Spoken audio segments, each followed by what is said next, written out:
የሚለኝ። ፊቱን ሲል እንደኛ አይነት ፊት ገጽ ማለት አይደለም። ገጸ ረድኤቱን በረድኤቱ ይግለጽልህ፣ ገጸ ረድኤቱን ይግለጽልህ፣ በአይነ ምሕረቱም ይመልከት። አየህ፣ ምሕረቱ የምህረት አይን በቁጣ አይን አይል ማለት እንጂ እንደኛ ፊት አለ። እሺ መዝሙር 33 በቅንፍ 34 ቁጥር 15 ደግሞ የእግዚአብሔር አይኖች ወደ ጻድቃን ጆሮዎቹም ወደ ጩኸታቸው ናቸውና። ምን ማለት ነው? የኛው ትርጓሜ አንድምታውን ስትመለከቱ የእግዚአብሔር አዕይንተ ምሕረቱ እንጂ ልክ እንደኛ አይነት ሁለት አይን ማለት አይደለም። የምህረት አይኖቹ ወደ ወዳጆቹ ናቸውና። ከዛስ ጆሮዎቹ የሚለው እዝነ ፈቃዱ እዝነ ምሕረቱ። አየህ፣ የምህረቱ ጆሮ የፈቃዱ ጆሮ ወደ አንተ ይሁን ማለት እንጂ ልክ እንደኛ ሁለት ጆሮ ማለት አይደለም። ይሄን የሚተረጉምልን ማን ነው? መዝሙር 33 34 መዝሙር 93 ላይ ደግሞ በቅንፍ 94 ቁጥር 9 ላይ ጆሮን የተከለው አይሰማምን? አይንን የሰራው አይምን ቢለው ምን ይላል? ሌላው ሊሰማበት ጆሮን የፈጠረ እግዚአብሔር እሱ ለራሱ አይሰማምን ይላል እንጂ ልክ ሌላው ሊሰማበት የፈጠረው ጆሮ አይነት ያለው እግዚአብሔር እንዳለ አታውቁን አይልም። እንደኛ አይነት ጆሮ የለውማ። ስለዚህ ምንድን ነው የሚለን? ሌላው ሊሰማበት ጆሮን የፈጠረ እግዚአብሔር ነው የሚለው። እሱ ለራሱ አይሰማምን ነው እንጂ የሚለው ሌላው ሊሰማበት ጆሮ የፈጠረ እግዚአብሔር እሱ ራሱ እንዳንተ አይነት ጆሮ ያለው አይደለምን አይልም። እንደኛ አይነት ጆሮ የለውማ።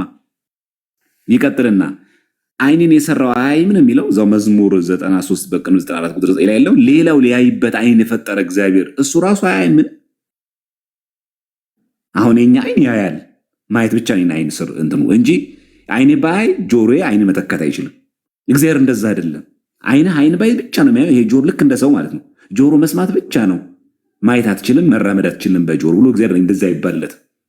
የሰው ቅር የለም ማለት ነው። እሺ ኢሳይያስ 24 22 14 ላይ ድንገት በሚጠየቁን መናፍቃን እንድናብራራ ብዬ ነው። አሁን ይሄን ሁሉ የምነግራችሁ ከአንድ ተትርጓሚው ላይ ነው፣ የግል ትርጉም እንዳይመስለን።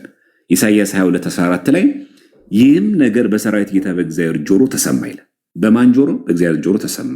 እስክትሞቱ ድረስ ይህ በደል በእውነት አይሰረይላችሁ ይላል የሰራዊት ጌታ እግዚአብሔር። አሁን ይህ በሰራዊት ጌታ በእግዚአብሔር ጆሮ ተሰማ ነው የሚለው። ምን አይነት ጆሮ? ምን ማለት ነው? ቅድም እዚህ ጋር ምን ብለን ተናግረናል? ስለ ጆሮ ስናነሳ ማለት እዝነ ፈቃዱ። አየህ፣ ጆሮዎቹን ወደ ጮታቸው ማለት ወደ እዝነ ፈቃዱ እዝነ ምሕረቱ ወደ እግዚአብሔር ተሰማ ለማለት እንጂ እንደኛ አይነት ሁለት ጆሮ አለው ማለት አይደለም። እሺ ለምሳሌ ደግሞ መጽሐፈ ኢዮብ ላይ ምዕራፍ 34 ቁጥር 1 ላይ አይኖቹ በሰው መንገድ ላይ ናቸው እርምጃውንም ሁሉ ያያል ይላል። ምን ማለት ነው? አይኖቹ ሲል እግዚአብሔር አምላክ ጌታ ምግባሩን መርምሮ ያጠፋዋል፣ ከሱ ምንም የሚሰወር የለም ለማለት። እርምጃችን ሁሉ ያየዋል፣ ክፉ ከሰራን ያጠፋናል፣ ከሱ የሚሰወር የለም ለማለት ነው። አይኖቹ የሚለው የሚገኘው ግን ኢዮብ ስንት ላይ ነው? 34 21 ላይ ትርጓሜው ግን ብሎ ይናገራል። ከሱ ምንም የሚሰወር የለም፣ ሁሉን ያየዋል ለማለት፣ ሁሉ በእጁ የተያዘ ነው ለማለት እንጂ እንደኛ ሁለት ጆሮ አለ ማለት አይደለም። እሺ የጌታችን ኢየሱስ ክርስቶስ ሲሆንስ ሁላችሁ የምታውቁት ነው። ኢየሱስ ክርስቶስ እንደኛ ልክ ሰውን መስሎ ሰውን ሆኖ ስለተገለጠ ሙሉ እኛ ያለን አካላት በሙሉ ለስግው ቃል ይነገርለታል። ከኃጢአት ብቻ በቀር ይነገርለታል። ግን አሁን አነጋገራችን እንዳልነው ቅድመ ስጋዌ አብ ወልድ መንፈስ ቅዱስ ያለውን እየገለጽን ስለሆነ ለዛ ነው እየገለጽ ያለው እንጂ ስግው ቃልስ ብንጠየቅ ግን ልክ እንደኛ ፍጹም ሰው ሆነ። ከኃጢአት ብቻ በቀር ፍጹም ሰው ሊኖር የሚገባው ሁሉ ነገር ፍጹም ሰው ሆነ። ይህንን አንረሳንም። እሺ ዘዳግም 32:11 ላይ ደግሞ ይለናል፣ ንስር ጫጭቶቹን እንደሚያወጣ በእነርሱም ላይ እንደሚሰፍ ክንፎቹን ዘርግቶ ወሰዳቸው፣ በክንፎቹም አዘላቸው ይላል። አሁን እግዚአብሔር አምላክ ክንፎቹን ዘርግቶ ወሰዳቸው ሲል በክንፎቹም አዘላቸው ሲል እግዚአብሔር አምላክ ወስዷቸው በክንፎቹ ከእንደገና አዝሏቸው ነው። እግዚአብሔር እውነት ልክ እንደ መላእክት እንደ አርጋብ እንደ እርግቦች እንደ አዋፋት ክንፍ አለው እያለ ነው። ትርጓሜውን ስንመልከት ዘዳግም 32:11 መተርጓም እንደተረጎሙ ንስር አሞራ ገላግልቱን ሰብስቦ በክንፉ እንዲሰውር በክንፈ ረድኤቱ ሰወራቸው ማለት ነው። ትርጓሜ ያለኝ አንድምታ አለን። ከዛስ ስለዚህ ክንፍ የሚለው ቃል ምን ማለት ነው? ክንፈ ረድኤቱ ይልና በክንፉ አዘላቸው ሲልስ በጎኑ ገላግልቱን ንስር ማለት ነው አሞራ ግልገሎቹን ጫጭቶቹን እንዲያቅፍ በገቦ ረድኤቱ በረድኤቱ ጎን ገቦ ረድኤቱ አቅፎ ደግፎ ከግብፅ አወጣቸው ማለት። ስለዚህ እችኛዋን በክንፎቹ አዘላቸው የሚለው በገቦ በከፊት እቅፍ ድግፍ አድርጎ ልክ ለምሳሌ አንድ ሰው ሲሄድ መንገድ ምንድን በለው እመቤቴ ካንተ ጋር ትሁን በክንፎቹ አንዷ እቅፍ ጥንቅፍ አድርጋ ትውሰድ። ምን ማለት ነው? ክንፍ ኖሯት እኮ አይደለም፣ በቃል ኪዳኑ በአማርኛው ትከተል ማለት። እሺ ዘዳግም 32:40 ላይ ደግሞ እጄን ወደ ሰማይ ዘረጋለሁና እንዲህም እላለሁ ለዘላለም እኔ ሕያው ነኝና። ወደ ማን ነው እጄን ይዘረጋለሁ የሚለው? ማን ነው የሚለው? እግዚአብሔር እኮ ነው የሚለው። እጄን ወደ ሰማይ ዘረጋለሁ ይላል። ይሄ ማለት እግዚአብሔር አምላክ ልክ እንደኛ እንደዚህ የሚታጠፍና የሚዘረጋ እጃለሁ አይደለም። ትርጓሜውን ተመልከቱ እንደሚል እጄን ወደ ሰማይ ከፍ አድርጌ ለዘላለሙ ሕያው ነኝ ብዬ በስልጣኔ እምላለሁ እናገራለሁ ማለት ነው። እዘረጋለሁ ሲል ምን ማለት ነው? በስልጣኔ እናገራለሁ፣ በእግዚአብሔርነቴ፣ በመለኮትነቴ፣ በፈጣሪነቴ ማለት እንጂ እግዚአብሔር አምላክ ልክ እጄን ወደ እኛ ልክ ኢትዮጵያ እጆቿን ወደ ተዘረጋለች እንደምንለው እንደዛ አይነት ህዝቦቿ እንደዚህ እንደምንዘረጋ እኛን እጅ ለምህረት ለረድኤት መግቦቱን ፈልገን ምህረቱን ፈልገን ቸርነቱን ፈልገን እንደምንማጸነው አይነት አይደለም። እጄን ወደ ሰማይ ዘረጋለሁ ይላል። እሺ ላባስ ሚለው መዝሙር 90:91 ላይ በላባዎቹ ይጋርድሃል፣ በክንፎቹም በታች ትተማመናለህ፣ እውነት እንደ ጋሻ ይከብሃል። እቺ መዝሙር 90 ሁላችንም ምንጸልያ ጸሎት ናት አይደል? በቅንፍ 91:4 ላይ በላባዎቹ ይጋርዳል ሲል እግዚአብሔር አምላክ ላባ አለው፣ በክንፎቹ ይጋርዳል ሲል እግዚአብሔር አምላክ ክንፍ አለው። ምን ማለቱ ነው? እዚሁ ትርጓሜ አንዱ ተመልከቱ። በጽላሎተ ረድኤቱ አይታል፣ በረድኤቱ ጥላ ማለት ነው። ከመከራው ይሰውርሃል ይልና በክንፈ ረድኤቱ ክንፍ የሚለው ረድኤቱን ነው አይታችሁ ይጠብቅሃል። ከዛስ ምን እንደሚለው በላባዎቹ ይጋርድሃል። ላባ ያለው ምንድን ረድኤቱን እውነት እንደ ጋሻ ይከባ ማለት ቸርነቱ እንደ ጋሻ ሆኖ ይጠብቃል። ስለዚህ እግዚአብሔር አምላክ ላባ ኖሮት አይደለም። አያችሁ አሁን ክንፍ አየን፣ እጅ አየን፣ አይን አየን፣ አሁን ደግሞ ላባ አየን። እሺ እዚህ ጋር ደግሞ ቅንድብ ደግሞ አለ። መዝሙር 10:11-4 ላይ እግዚአብሔር በተቀደሰው መቅደሱ ነው፣ እግዚአብሔር ዙፋኑ በሰማይ ነው፣ አይኖቹ ወደ ድሃ ይመለከታሉ ካለ በኋላ ቅንድቦቹ የሰው ልጆችን ይመረምራሉ። አሁን ለእግዚአብሔር ቅንድቦት እንደኛ ቅንድብ ነው ያለው። አይን፣ እጅ፣ ጆሮ ቅንድብ ያለ ነው። ቅንድብ የሚለውን መተርጉማን ምን አሉ? መዝሙር 10 ምዕራፍ ቁጥር 11 ምዕራፍ 10 በቅንፍ 11:4 ላይ አይኖቹ ዳዊትን አንድም ማናቸውም ድሃ ይመለከታሉ፣ ሁሉንም አይኖቹም ሰውን ይመረምራሉ። ከዛስ ቀራንብት የሚለው ቅንድቦቹ መላ ባህሪው ማወቁን መናገር ነው። ክብር ምስጋና ይድረሳቸው የኛ መተርጉማን። ምንድን ያሉት? ቅንድብ የሚለው የእግዚአብሔር መላ ባህሪው ምን ማለት ነው? ሁሉን ነገራችን ማወቁ። የእግዚአብሔር ባህሪው ሁሉን ነገር ያውቃል። መላ ባህሪው ማወቁን መናገር ነው ካለ በኋላ አንድም ወቀራንብት ይሁኒ ለጓለመያው ነው። ሰው በአይነ ጥቀሻ በከንፈር ንክሻ የሚሰራውን እግዚአብሔር ያውቃል። ቀራንብት የሚለው አንዱ ይሄ ነው። ለማን ነው? ቅንድብ ለሰው ነው፣ ለእግዚአብሔር አይነገርማ። ወቀራንብት ይሁኒ ለጓለመያው ነው የሚለው። ጓለመያ ማለት የሰው ልጅ ማለት አያችሁ። አንድም ተራሱ አንድም ካለ በኋላ ወቀራንብት ይሁኒ ነው የሚለው። ቀራንብት ይሁኒ ምንድነው? ቀራንብት ይሁኒ ለጓለመያው ሰው በአይን ጥቅሻ በከንፈር ንክሻ የሚሰራውን እግዚአብሔር ያውቃል። ለቀራንብት ስንል ማለት ለእግዚአብሔር ሥላሴ ስንናገር መላ ባህሪ ማወቁን መናገር ነው። የእግዚአብሔር ባህሪ ሁሉን ነገር ያውቃል፣ ሁሉ ነገራችንም ያውቃል። እግር ደግሞ እዚህ ጋር ለመዝሙር 131 ላይ ወደ ማደሪያዎቹ እንገባለን፣ እግሮቹ በሚቆሙበት ስፍራ እንሰግዳለን። ይሄን እኛ መተርጉማን አንደኛ የጌታችን እግር ወደ ቆመበት ወደ መንግስት ሰማያት እንሰግዳለን ማለት ነው። አንደኛ ለሐዲስ ኪዳን ደግሞ ለክርስቶስ ስቅለት ሲነገር ደግሞ የጌታችን እግር በቆመበት እንሰግዳለን ማለት ይቺ ቀራንዮ ናት ይላል መዝሙር 131:62 ላይ ምንም ጥያቄ የለውም። ስለዚህ በእግዚአብሔር አይን ሁሉ ነገር የተገለጠ ነው። ለዛም ነው ዕብራውያን 4:13 ላይ እኛም በሚቆጣጠር በእርሱ አይኖቹ ፊት ሁሉ ነገር የተራቆተና የተገለጠ ነው እንጂ ይላል። ዕብራውያን እኮ ነው የሚናገረው ሐዋርያ ቅዱስ ጳውሎስ። እኛም በሚቆጣጠር በእርሱ በእግዚአብሔር አይኖቹ ፊት ምን አይነት አይኖች? ልክ እንደኛ አይን አይደለም። በምን እናውቃለን? የኛ አይን ገደብ አለው ታውቃላችሁ። ከፊት ለፊት ነው የሚያየው፣ ከኋላ አያይም። ገደብ ልክ አለው። አይኖቹ ፊት ሁሉ ነገር በእግዚአብሔር ዘንድ ምን ያለ ነው? የተራቆተና የተገለጠ ነው እንጂ በእርሱ ፊት የተሰወረ ፍጥረት የለም ይላል። ይህ የሚናገረው ማለት ነው ብርሃነ ዓለም ቅዱስ ጳውሎስ ዕብራውያን ስንት ላይ 4:13 ላይ ምን ማለት ነው? እሱ ሳያውቅ የተፈጠረ ፍጥረት የለምና ሁሉ ነገር የተራቆተ ነው። ሁሉ በእሱ ዘንድ የታወቀ የተገለጠ ነው እንጂ ማለቱ ነው። እሺ ለክርስቶስ ሲነገርስ ለምሳሌ ራእይ 19:12 ላይ አይኖቹም እንደ እሳት ነበልባል ናቸው፣ በራሱ ላይ ብዙ ዘውዶች አሉ፣ ከእርሱም በቀር አንድ እንኳን የማያውቀው የተጻፈ ስም አለ። በዚህ አጋጣሚ ማንም ሰው የማያውቀው ስም አለ ይላል። ህቡዕ ስሞች የሚለው አንዱ አስማተ መለኮት የመለኮት ስሞች ርዕሳችን ሳልሆነ ያው አንዱ የምንጠቅሰው ይህንን ነው ከድርሳነ ሚካኤል ባሻገር እዚህ ጋር እንደሚለው አይኖቹ እንደ እሳት ነበልባል ናቸው። ምን ማለት እንደ እሳት ነበልባል ማለት? አይኖቹ እንደ ነደ እሳት ናቸው ይልና ከዛ ትርጓሜ ይላል ራእይ ዮሐንስ ሲተረጉም ሰለስቱ ሐዲሳት ትዕምርተ በቀል። አየኝ በቀሉን ለመግለጽ ነው። የእሳት ነበልባል ነው ሲባል እግዚአብሔር ተቆጣ ማለት ነው። ለበቀል ተነሳ። ምኖቹን? ጠላቶቹን። ምኖቹን? መናፍቃንን። ምኖችን? አላያን ነገስታትን፣ አጋንንትን፣ መናፍቃንን ሊበቀል ተነሳ። በቀል እግዚአብሔር ነው። ትዕምርተ በቀል ይላል ትርጓሜያችን። ምን የሚለው? አይኖቹ እንደነደ እሳት ነበልባል ናቸው ሲል ማለት።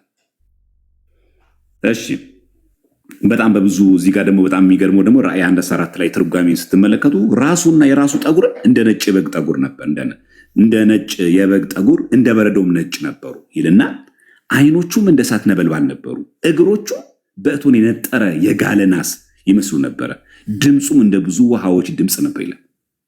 ምንድነው? ራሱና ጠጉሩ እንደ በግ ነጭ እንደ ነው የሚለው አክቹዋሊ ራሱ ሲጀምር እንደ ነጭ የበግ ጠጉር እንደ በረዶም ነጭ ነበሩ ይላል። ምን ማለት ይህ ንግግር? እንደምታውቁት ሁላችሁ ሜታፎሪክ እንደሆነ እናውቃለን፣ ግን ትርጓሜውን እናሳይ ከግላችን እንዳይሆን። አይኖቹም ነደ እሳት ይመስላሉ ይልና እግሮቹም በእሳት እንዳፈሉት እንደ ደጋ ብረት ናቸው። ለምን? ትዕምርተ በቀል ትዕምርተ መዓት ነው። አየ የመዓት የቁጣ ምልክት ለመግለጽ ነው ይሄ ንግግር የተናገረው። አይኖቹ እንደ እሳት ነበልባል ናቸው፣ እግሮቹ በእቶን የነጠረ የጋለ ናስ ይመስላሉ ሲል ምን ለማለት ነው? ትዕምርተ በቀል ትዕምርተ መዓት፣ በቁጣ በመዓት መነሳት ነው ለመግለጽ ነው። ከእንደገና አይንቲው የሚላቸው አይኖች የሚላቸው ይላል ማለት አይደለም። ከዚህ መራቅ መቆጠብ አለብን ለማለት ያክል ነው። በጣም ይቅርታ ሰዓት ስለወሰድኩኝ፣ እግዚአብሔር ያክብርልኝ። እግዚአብሔር ይስጥልን። ዲያቆን ዘማርያም ቃለ ሕይወት ያሰማልን። በስመ አብ በጣም ገባንና በጣም ሲገባን ደግሞ ችግር እንዳይሆን መምህር በረከት የተዘጋጁበት ርዕስ ስላለ እሳቸው ደግሞ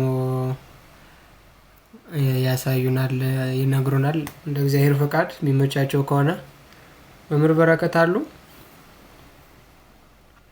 አለው ታላቁ መምህር ዮሐንስ ይፍቱን ይባርኩን። መምህር ኤፍሬም መዝሙር በላዲዮስ ሰማርያምን እንኳን ቅድም አግኝቼዋለሁ። ሰላም ብያለሁ ሁላችሁንም።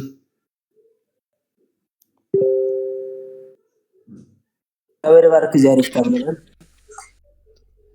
እሺ መምህር፣ አይ በጣም ብዙ ነገር ተብሏል። በእውነቱ የሚደጋገም ነገር ነው፣ አዲስ ነገር የለም።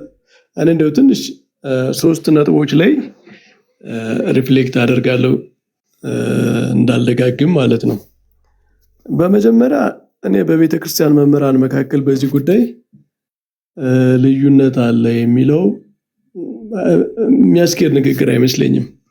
አብዛኛው የኤክስፕሬሽን የሚገለጽበት ቋንቋ የንግግር ቃላቱ የሚይዙት ትርጉም የተለያየ መሆን፣ ስታንዳርድ የሆኑ ቃላት ትርጉማቸው በደንብ ተብራርቶ ያልተቀመጡ ስላሉ በሱ ለምሳሌ አካል የሚለው አካልን አንዳንዱ የሚያስበው የኛ የሰውነት አካላችን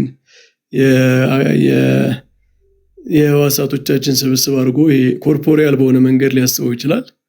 በሚስጥረ ሥላሴ አካል ሲባል ደግሞ እንደምታውቁት የፐርሰን የሚለው ሃይፖስታቲስ የሚለው በጣም የሰብትል የሆነ የግሪክ እንትን ስለሆነ ያለው ቃሉ ራሱ መሰረቱ ወደዚህ ወደ ሴሜቲክ ቋንቋ ወደኛ ቋንቋዊ ሲመጣ ለመተርጎምም ስለሚያስቸግር የሚፈጠሩ አንዳንድ ቃሉን የመረዳት ቃላቱ ላይ ያሉ እንትኖች ብዥታዎች ምናምን ይመስሉኛል።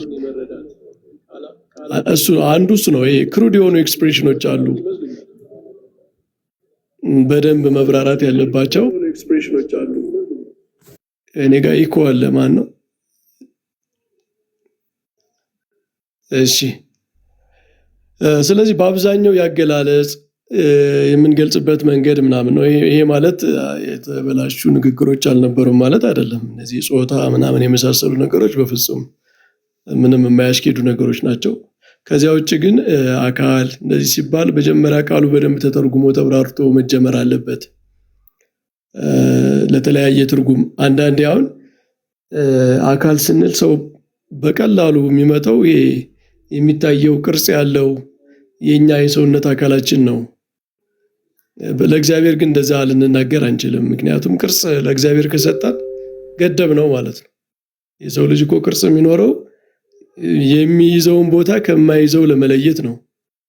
ቅርጽ ካለ እኛን የነካነው የያዝነው ቦታ አለ፣ እኛ ያልነካነው ቦታ አለ ማለት ነው። ቅርጽ ያንን ነው የሚለየው። እግዚአብሔር ግን በሁሉ ቦታ ያለ ስለሆነ ለእግዚአብሔር ይህ አይሰራም። ስለዚህ ለእግዚአብሔር ስንናገር መንፈሳዊ አካል፣ ረቂቅ አካል፣ በቅርጽ የማይወሰን የተገጣጠሙ አካላት በአንድ ላይ ተቀናጅተው የሚሰሩበት የኛ አይነት አካል ያልሆነ ቅድም ዲያቆን አትናቴዎስ ሲል እንደነበረው ብዙ አካላት ተቀናጅተው የሚሰሩ ከሆነ ይሄ የድካም ምልክት ነው የሚያሳየው ማለት ነው። አንዱ አካል ሁሉን ስለማይሰራ አንዱ በየተራ አንዱን እያገዘ ይሄ ፍጥረታዊ አይምሮ ያዛል። አይምሮ ማዘዝ እንጂ ማንሳት ስለማይችል እጅ ሄዶ ያነሳል። በእኛ ማለት ነው በሰው ልጆች ይህንን ወስደን ለእግዚአብሔር እናድርግ ካል ስለ እግዚአብሔር ዝቅ ብለን በእኛ ልክ እናወርደዋለን ማለት ነው። ለእግዚአብሔር የማይሆን እሳቤ ይሆናል እና ለእኛ የተነገሩ ቃላት ለእግዚአብሔር ሲነገሩ ያላቸው ትርጉም ላይ በደንብ መጀመሪያ እሱ ነው ዋናው ችግር ብዬ ማስበው። ሁለተኛው ግን በጣም ኢምፖርታንት ነገር አንትሮፖሞርፊዝም ቅድም ሲባል የነበረው ሄረሲ ነው። አንትሮፖሞርፊክ ኤክስፕሬሽኖችን ግን ማስወገድ አይቻልም፣ በመጽሐፍ ቅዱስም በቴዎሎጂም ማለት ነው። አንትሮፖሞርፊዝም የሚባለው ይሄ በጣም ኔጌቲቭሊ ሄሬቲክ ነው ብለን ምንፍቅና ነው፣ ችግር ነው፣ ስህተት ነው ብለን የምንናገረው በሰው ልክ የተነገረው ነገር ላይ መቆም ማለት ነው። በዚያ ልክ ከዚያ አላልፍም፣ በቃ በሱ ልክ ነው መወስደው።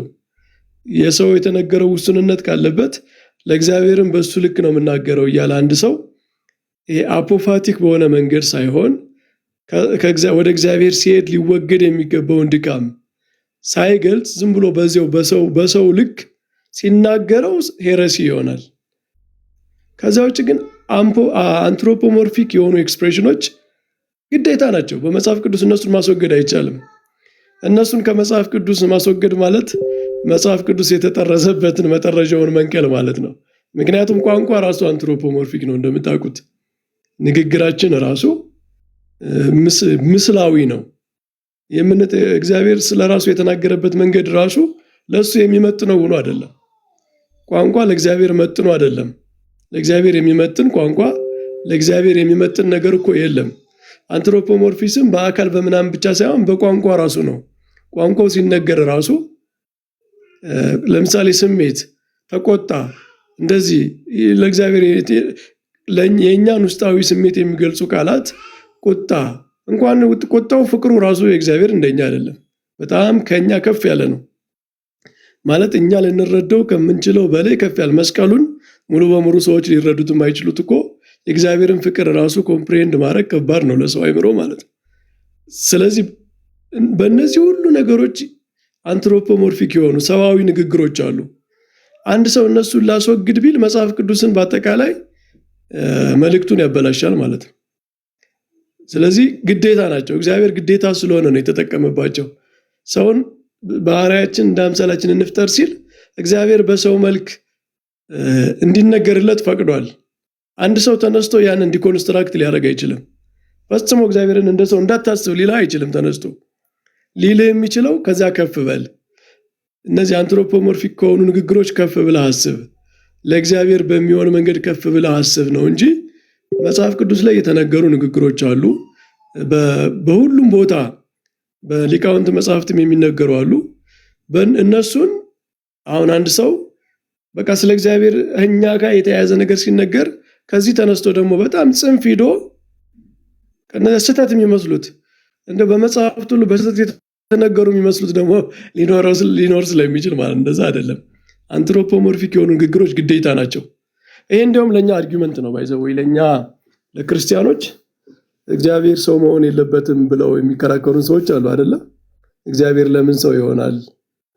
ሰው መሆን ለእግዚአብሔር አይገባውም፣ ዝቅ ያደርገዋል የሚሉ ሰዎች አይ መፍጠርም ዝቅ ያደርገዋል እንላቸዋለን ማለት ነው። እኛ መፍጠርም ዝቅ ያደርገዋል እግዚአብሔርን። ለእግዚአብሔር እኛን መፍጠር በእኛ ቋንቋ ልክ እንዲነገርለት መፍቀድ ነው። እግዚአብሔር ግዴታ ፍጥረታትን በፈጠረበት ሞመንት አንትሮፖሞርፊክ የሆኑ ነገሮችን ስለራሱ ፈቅዷል። በዚያ ልክ እንዲነገር ፈቅዷል። ምክንያቱም ለእግዚአብሔር የሚመጥን ቋንቋ ንግግር ከፍጥረት ሊወጣ ስለማይችል ማለት ነው።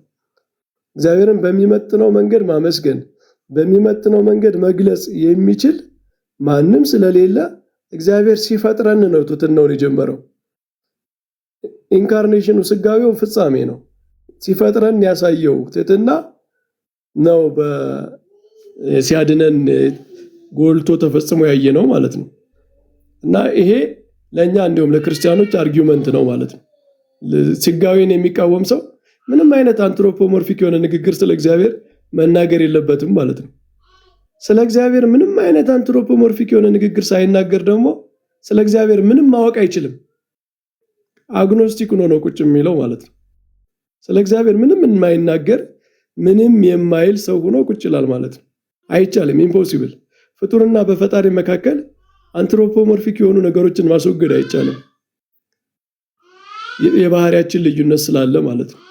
ስለዚህ እግዚአብሔር ሲፈጥረን ራሱ ኢንካርኔሽኑ ተጀምሯል ማለት ነው። ሲፈጥረን ራሱ ወደኛ ሌቭል ዝቅ ማለት በፈቃዱ ፍቅሩን ለመግለጽ ያንን አሳይቷል የሚለውን ማየት አለብን።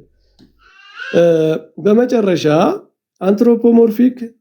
አንትሮፖሞርፊዝም በሚስጥረ ሥላሴ ብቻ አይደለም፣ በሚስጥረ ሥጋዌም ነው። እኔ እንደውም አንድ ላነሳው የፈለኩት ጉዳይ ይሄን ነው። አንትሮፖሞርፊክ ስህተት የሚሰራ ሚስጥረ ሥላሴ ላይ ብቻ የሚመስላቸው ሰዎች አሉ። በነገረ ክርስቶስም እንዲህ አይነት ስህተት ይሰራል። እንደውም በ5ኛው ክፍለ ዘመን ላይ በግብፅ የተነሳው በነ ቅዱስ ቴዎፍሎስ ጊዜ የተነሳው ችግር ነገረ ሥጋዌያዊ ብቻ አልነበረም። ማለት ነገረ ሥላሴ የአንድነትና የሶስትነት የእግዚአብሔር ረቂቅ አካል ላይ ብቻ አልነበረም፣ ነገረ ክርስቶስም ላይ ነበር የሚሄደው ማለት ነው። ቅድም ዘማርያም ሲያነሳ ነው፣ ዘማርያም ሳይሆን ዲያቆን ዛትናቴዎስ ሲያነሳ አይታችሁ ከሆነ አርዮሳውያንን እየጠቀሰ ነበር ቅዱስ ዮሐንስ አፈወርቅ። አርዮሳውያን ምን አገናኛቸው ካል አርዮሳውያን በመጀመሪያ በብሉይ ኪዳን የነበሩ ቴዎፋኒዎች የእግዚአብሔር መገለጦችን በአጠቃላይ የወልድ ነው አሉ። እንደዚህ አይነት ትራዲሽን ከጥንት ቤተክርስቲያንም ነበረ። በብሉይ ኪዳን የነበሩ መገለጦች የአብርሃም ቤት በእግዚአብሔር በኢሳይያስ የተገለጠ ሁሉንም እግዚአብሔር ታየ ከተባለ የታየው ወልድ ነው ብለው ነው የሚያምኑት። ስለዚህ ወልድ ደግሞ ከታየ አሉ እግዚአብሔር በባህሪው እግዚአብሔር አብ ስለማይታይ ወልድ ከታየ ከእግዚአብሔር ያንሳል አሉ። የመታየትና አለመታየት እግዚአብሔር አብ አልታየም፣ እግዚአብሔር ወልድ ደግሞ በሰው ሆኖ በሰው መልክ ታይቷል፣ ስለዚህ ያንሳል አሉ። አያችሁ፣ አንትሮፖሞርፊክ የሆኑ ኤክስፕሬሽኖችን ለምን ተጠቀሟቸው? ወልድን ፍጡር ለማድረግ፣ ወልድን ወደ ፍጡር ለማውረድ ተጠቅሟቸዋል። ስለዚህ አባቶች የተናገሩበት ኮንቴክስት ራሱ ከችግር ተነስተው የተናገሩት ነገርም እንዳለ መረዳት አለብን ማለት ነው። ስለዚህ ክርስቶሎጂካል ነገር አለው፣ ነገረ ክርስቶሳዊ ነገር አለው። ይሄን ለምንድን ነው ያነሳ ነው? በ5ኛው ክፍለ ዘመን ላይ ነገረ ክርስቶሳዊ መልክ ይዘው የተነሳው ጥያቄ አንዱ ምንድነው? ክርስቶስን አሁን እንዴት ነው የምናመልከው? ክርስቶስን እኛ በምድር ላይ እናውቀዋለን። በምድር ላይ አይሁድም ያውቁታል። አይሁድም እንደውም አምላክ ነው ብለውም አላመኑም። ከዚያ በኋላ ጳውሎስ ምን ብሏል? ክርስቶስን እንኳን አሁን በስጋ እናውቀውም ብሏል አይደል? በመልእክቱ ቅዱስ ጳውሎስ ክርስቶስን በስጋ እናውቀውም ብሏል። ከበረ፣ ከፍ ከፍ አለ ተብሏል። በደብረ ታቦር ተራራ ላይ እንኳ ክብሩን ያዩ ሰዎች ሐዋርያቱ ሊያዩት አልቻሉም አይደል? ወድቀዋል። ስለዚህ ክርስቶስን ስናመልከው ምን እያሰብን ነው? አሁን በምድር ላይ ሲመላለስ የነበረ አንድ ሰው ነው አይደለም። በምድር ላይ ሲመላለስ የነበረ አንድ ሰው ሐዋርያት ሲያዩት እንደነበረው ካልሆነ ታዲያ ምንድን ነው የምናስበው? በአእምሯችን ምን እየሳልን ነው ክርስቶስን የምናመልከው የሚል ጥያቄ ነበረ። እና እነዚህ የኦሪገን ትምህርት አራማጅ የሆኑ ሰዎች እስከምን ድረስ ሂደው ነበረ? በቃ ስጋዊውን ዲኮንስትራክት እስከማድረግ ሂደው ነበር። የክርስቶስን ስጋዊ በቃ በስጋ አናውቀውም ስላለ ጳውሎስ በቃ ክርስቶስን በስጋ ራሱ እንደ ሰው ማሰብ ራሱ የለብንም፣ እንደ አብን መንፈስ ቅዱስን እንደምናስበው በረቂቅ አካሉ ብቻ ነው ማሰብ ያለብን። ከበረ ከተባለ መርቀቅ ነው። ምክንያቱም አያችሁ እነዚህ ፕላቶኒስት ስለሆኑ በአብዛኛው የኦሪገን ተከታዮች ለነሱ መክበር ማለት መርቀቅ ብቻ ነው እና ረቂቅነትን ነው መስጠት ያለብን ብለው ስጋዊውን ዝቅ የማድረግ ኦልሞስት ያንን የመርሳት ነበረ። በዛ በተቃራኒ የሆኑ ሰዎች ደግሞ ክርስቶስ በምድር ላይ ሲመላለስ እንደነበረው አይነት አድርጎ የማሰብ ማለት ከብሯል የተባለውን አያስቡትም። በቃ ስለ ክርስቶስ ህላዌ በአምልኳቸው በጸሎታቸው በተለይ መነኮሳትም ስለሆኑ የሚያስቡት የነበረው በዛ በሰው ልክ ነው። ሁለቱም ጋር ችግር ነበረ። ይሄ አንዱ ጉዳይ ነበረ። አሁን ይሄ ነገረ ክርስቶሳዊ አንትሮፖሞርፊዝም ነው ማለት ክርስቶስ ሰው ነው፣ ግን ክርስቶስን በምን ልክ ነው የምንናገረው? ስለ ክርስቶስ ራሱ አሁን ክርስቶስን ስናመልክ አብ ወልድ መንፈስ ቅዱስ ብለን ከሶስቱ አካላት አንዱ አካል ወልድ ስጋ ለብሷል፣ ግን ደግሞ የከበረ ነው። ስጋ ስለለበሰ ወደ ሰው ደረጃ እናወርደው ማለት ወደ ርቅ ወይሲ ማለት ነው። ደግሞም አከበርን ብለንም ስጋዊውን ረስተን ከሶስቱ አካላት አብና መንፈስ ቅዱስ ረቂቅ አካል ብቻ እንደሆኑት በዛ ብቻ ደረጃ ማለት በአእምሯችን ልናስበው በማንችለው አፖፋቲዝም ደረጃ አንሄድም ወደዛ ማለት ነው። ስለዚህ ክርስቶስ እንዴት ነው የምናስበው የሚለው ራሱ አንዱ ችግር ነበረ፣ ተያይዞ ከምስጢረ ሥላሴ ጋር የሚነሳ። በተለይ አሁን ወደ ፕሮቴስታንት ወገኖቻችን ስንመጣ ምስጢረ ሥላሴ ላይ አንትሮፖሞርፊዝም ብዙ ጭንቀታቸው አይደለም እንደምናያቸው። ምስጢረ ሥጋዌ ላይ ግን ያሰጋቸዋል። በተለይ ሊያስቡበት ይገባል። ምስጢረ ሥጋዌ ላይ ክርስቶስን በምድር ላይ ሲሆን እንዳለው አድርጎ የማሰብ ዝንባሌ አለ። ለምሳሌ ክርስቶስ አሁን በክህነቱ እንዴት ነው የሚያገለግለው? ሊቀ ካህንነቱ ስትሏቸው የብሉይ ኪዳንን የክህነት ስርዓት ወስደው በሰማይ መቅደስ ያገለግላል። በሰማይ መቅደስ ያገለግል እንዴት ነው? ለምሳሌ ክርስቶስ በእግዚአብሔር ቀኝ ተቀምጧል። በእግዚአብሔር ቀኝ የተቀመጠ ሊቀ ካህን ነው። በብሉይ ኪዳን ግን በቀኝ የተቀመጠ ሊቀ ካህን አልነበረም። ካህኑ ቆሞ ታጥቆ ነው የሚያገለግለው። ስለዚህ ስለ ክርስቶስ በምንናገርበት በተለይ ከትንሣኤ ከእርገቱ በኋላ ስላለው ነገር ስንናገር ከፍ ባለ ክብሩን በሚገልጽ ደረጃ መድረስ አለብን ማለት ነው፣ መሄድ አለብን ማለት ነው። ስለዚህ በተለይ ክርስቶስ አሁን እንዴት ነው እርቁን የሚፈጽመው? የእርቅ አስታራቂ ነው በዘመነ ሐዲስ በአጠቃላይ እስከ ዓለም ፍጻሜ።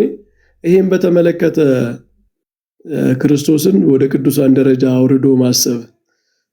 ለምሳሌ ስለ አማላጅነት ሲነሳ ብዙ ጊዜ አይታችሁ ከሆነ እኔ የቅዱሳን አማላጅነት ምን ያደርግልኛል?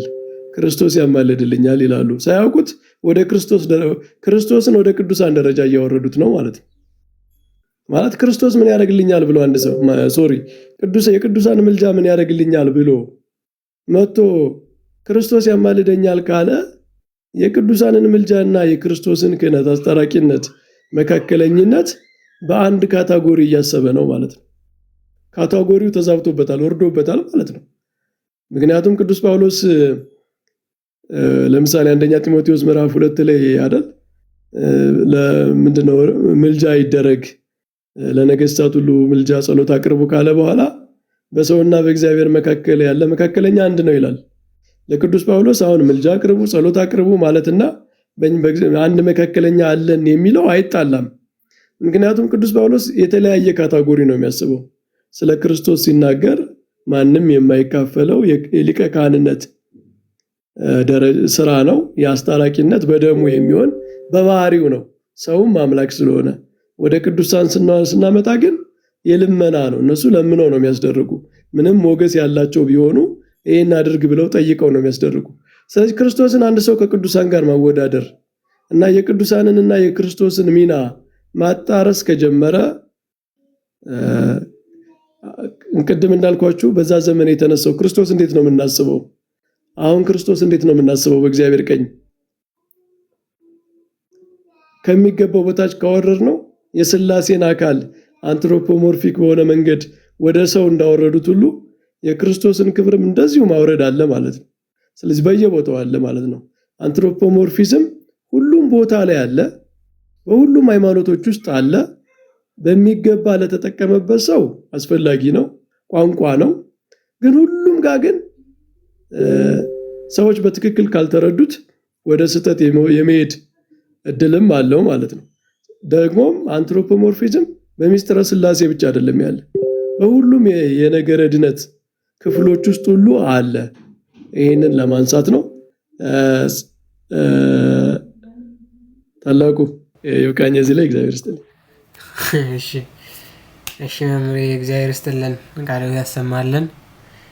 መምህር ኤፍሬም ካሉ ያልተነሱ ሀሳቦች ላይ ብቻ ይቀጥሉልን መምህራችን።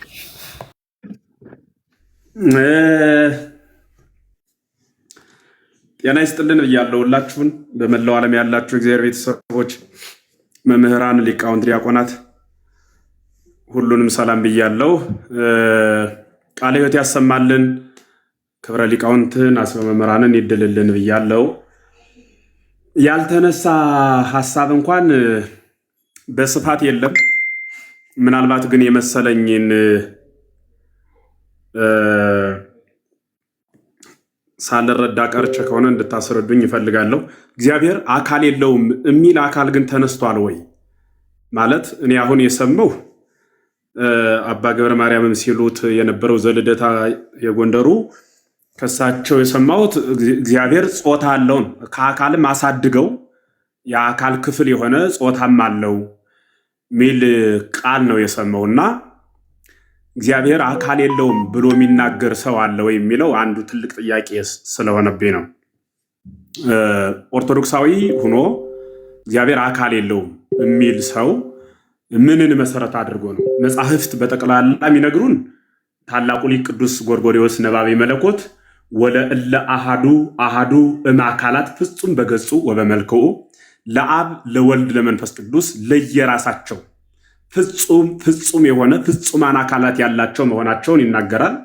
ይሄንን ተናግሮ እሱ የሚያቆም ብቻ አይደለም፣ ሌላም ፍጹም አካል መኖራቸውን አትናቴዎስም ሐዋርያው እስመ አብ በአካሉ ወበገጹ ወበመልክዑ ውእቱ፣ አብም በአካሉ በገጹ በመልኩ ፍጹም ነው፣ ወልድም እንደዚያው መንፈስ ቅዱስ እንደዚያው ውእቱ ወከማሁ መንፈስ ቅዱስ እኔ በአካሉ በገጹ፣ አብም ወልድም መንፈስ ቅዱስም ፍጹማን ቅውማን አካላት እንደሆኑ መጻሕፍት ይነግሩናል። ማለት አካላት እግዚአብሔር አካል የለውም የሚል አስተምህሮ በየትኛውም አይነት መጽሐፍ በየትኛውም አይነት የቤተ ክርስቲያን አስተምህሮ የለም፣ ኑሮም አያውቅም። እንዲህ ብሎ መግለጽም መናገርም ኦርቶዶክሳዊ አስተምህሮ ነው። እግዚአብሔር አካል አለው ስንል ግን ምን አይነት አካል የሚለውን ያብራራችሁበትን እሱን እቀበላለሁ። አካል የለውም የሚል አስተምህሮ በሌለበት ስለ አካል ስለመኖሩ የሰጠናቸው ማብራሪያዎች አብዛኞቹ ሰዓት የማጥፋት አይነት ስሜት መስለው ታዩኝና ምን አይነት አካል ነው ያለው እግዚአብሔር? የመጀመሪያው እግዚአብሔር በአካሉ ሁሉም ሰው በሚገባው ቋንቋ በምንረዳዳበት ሐሳብ እግዚአብሔር በአካሉ ረቂቅ ነው አለ። ረቂቅ ነው በአካሉ ማለት ምን ማለት ነው? ልክ እኔ የምናገረው ንግግሬ ከአካሌ ይረቃል፣ ንግግሬ ይረቃል ማለት ነው። ከንግግሬ ደግሞ ሐሳቤ ይረቃል፣ ከሐሳቤ መላእክት ይረቃሉ፣ ከመላእክት ሐሳባቸው ይረቃል፣ ከመላእክት ሐሳብ ደግሞ ወይም ከሐሳብ መላእክት እግዚአብሔር ይረቃል። ማን ከተባለ እግዚአብሔር ረቂቅ አካል ህላዌ ብያኔ ያለው ያነዋወር ህልውናው በረቂቅ የሚለው አንዱ እሱ ነው። ሁለተኛው እግዚአብሔር ስፉህ ነው ስንል የማይወሰን ነው ማለት ነው። በእኛ ትምህርት፣ በእኛ እውቀት፣ በእኛ ሐሳብ፣ በእኛ ጎዳና የምናውቃቸው ዓለማት አሉ። ዓለማተ መሬት የምንላቸው፣ ዓለማተ እሳት የምንላቸው፣ ዓለማተ ነፋሳት የምንላቸው፣ የነፋሳት ዓለም፣ የመሬት ዓለም፣ የዚህ ዓለም እያል 20 ዓለማት ብለን የምንገልጻቸው አሉ። እኒህን እግዚአብሔር ስፉህ እንደመሆኑ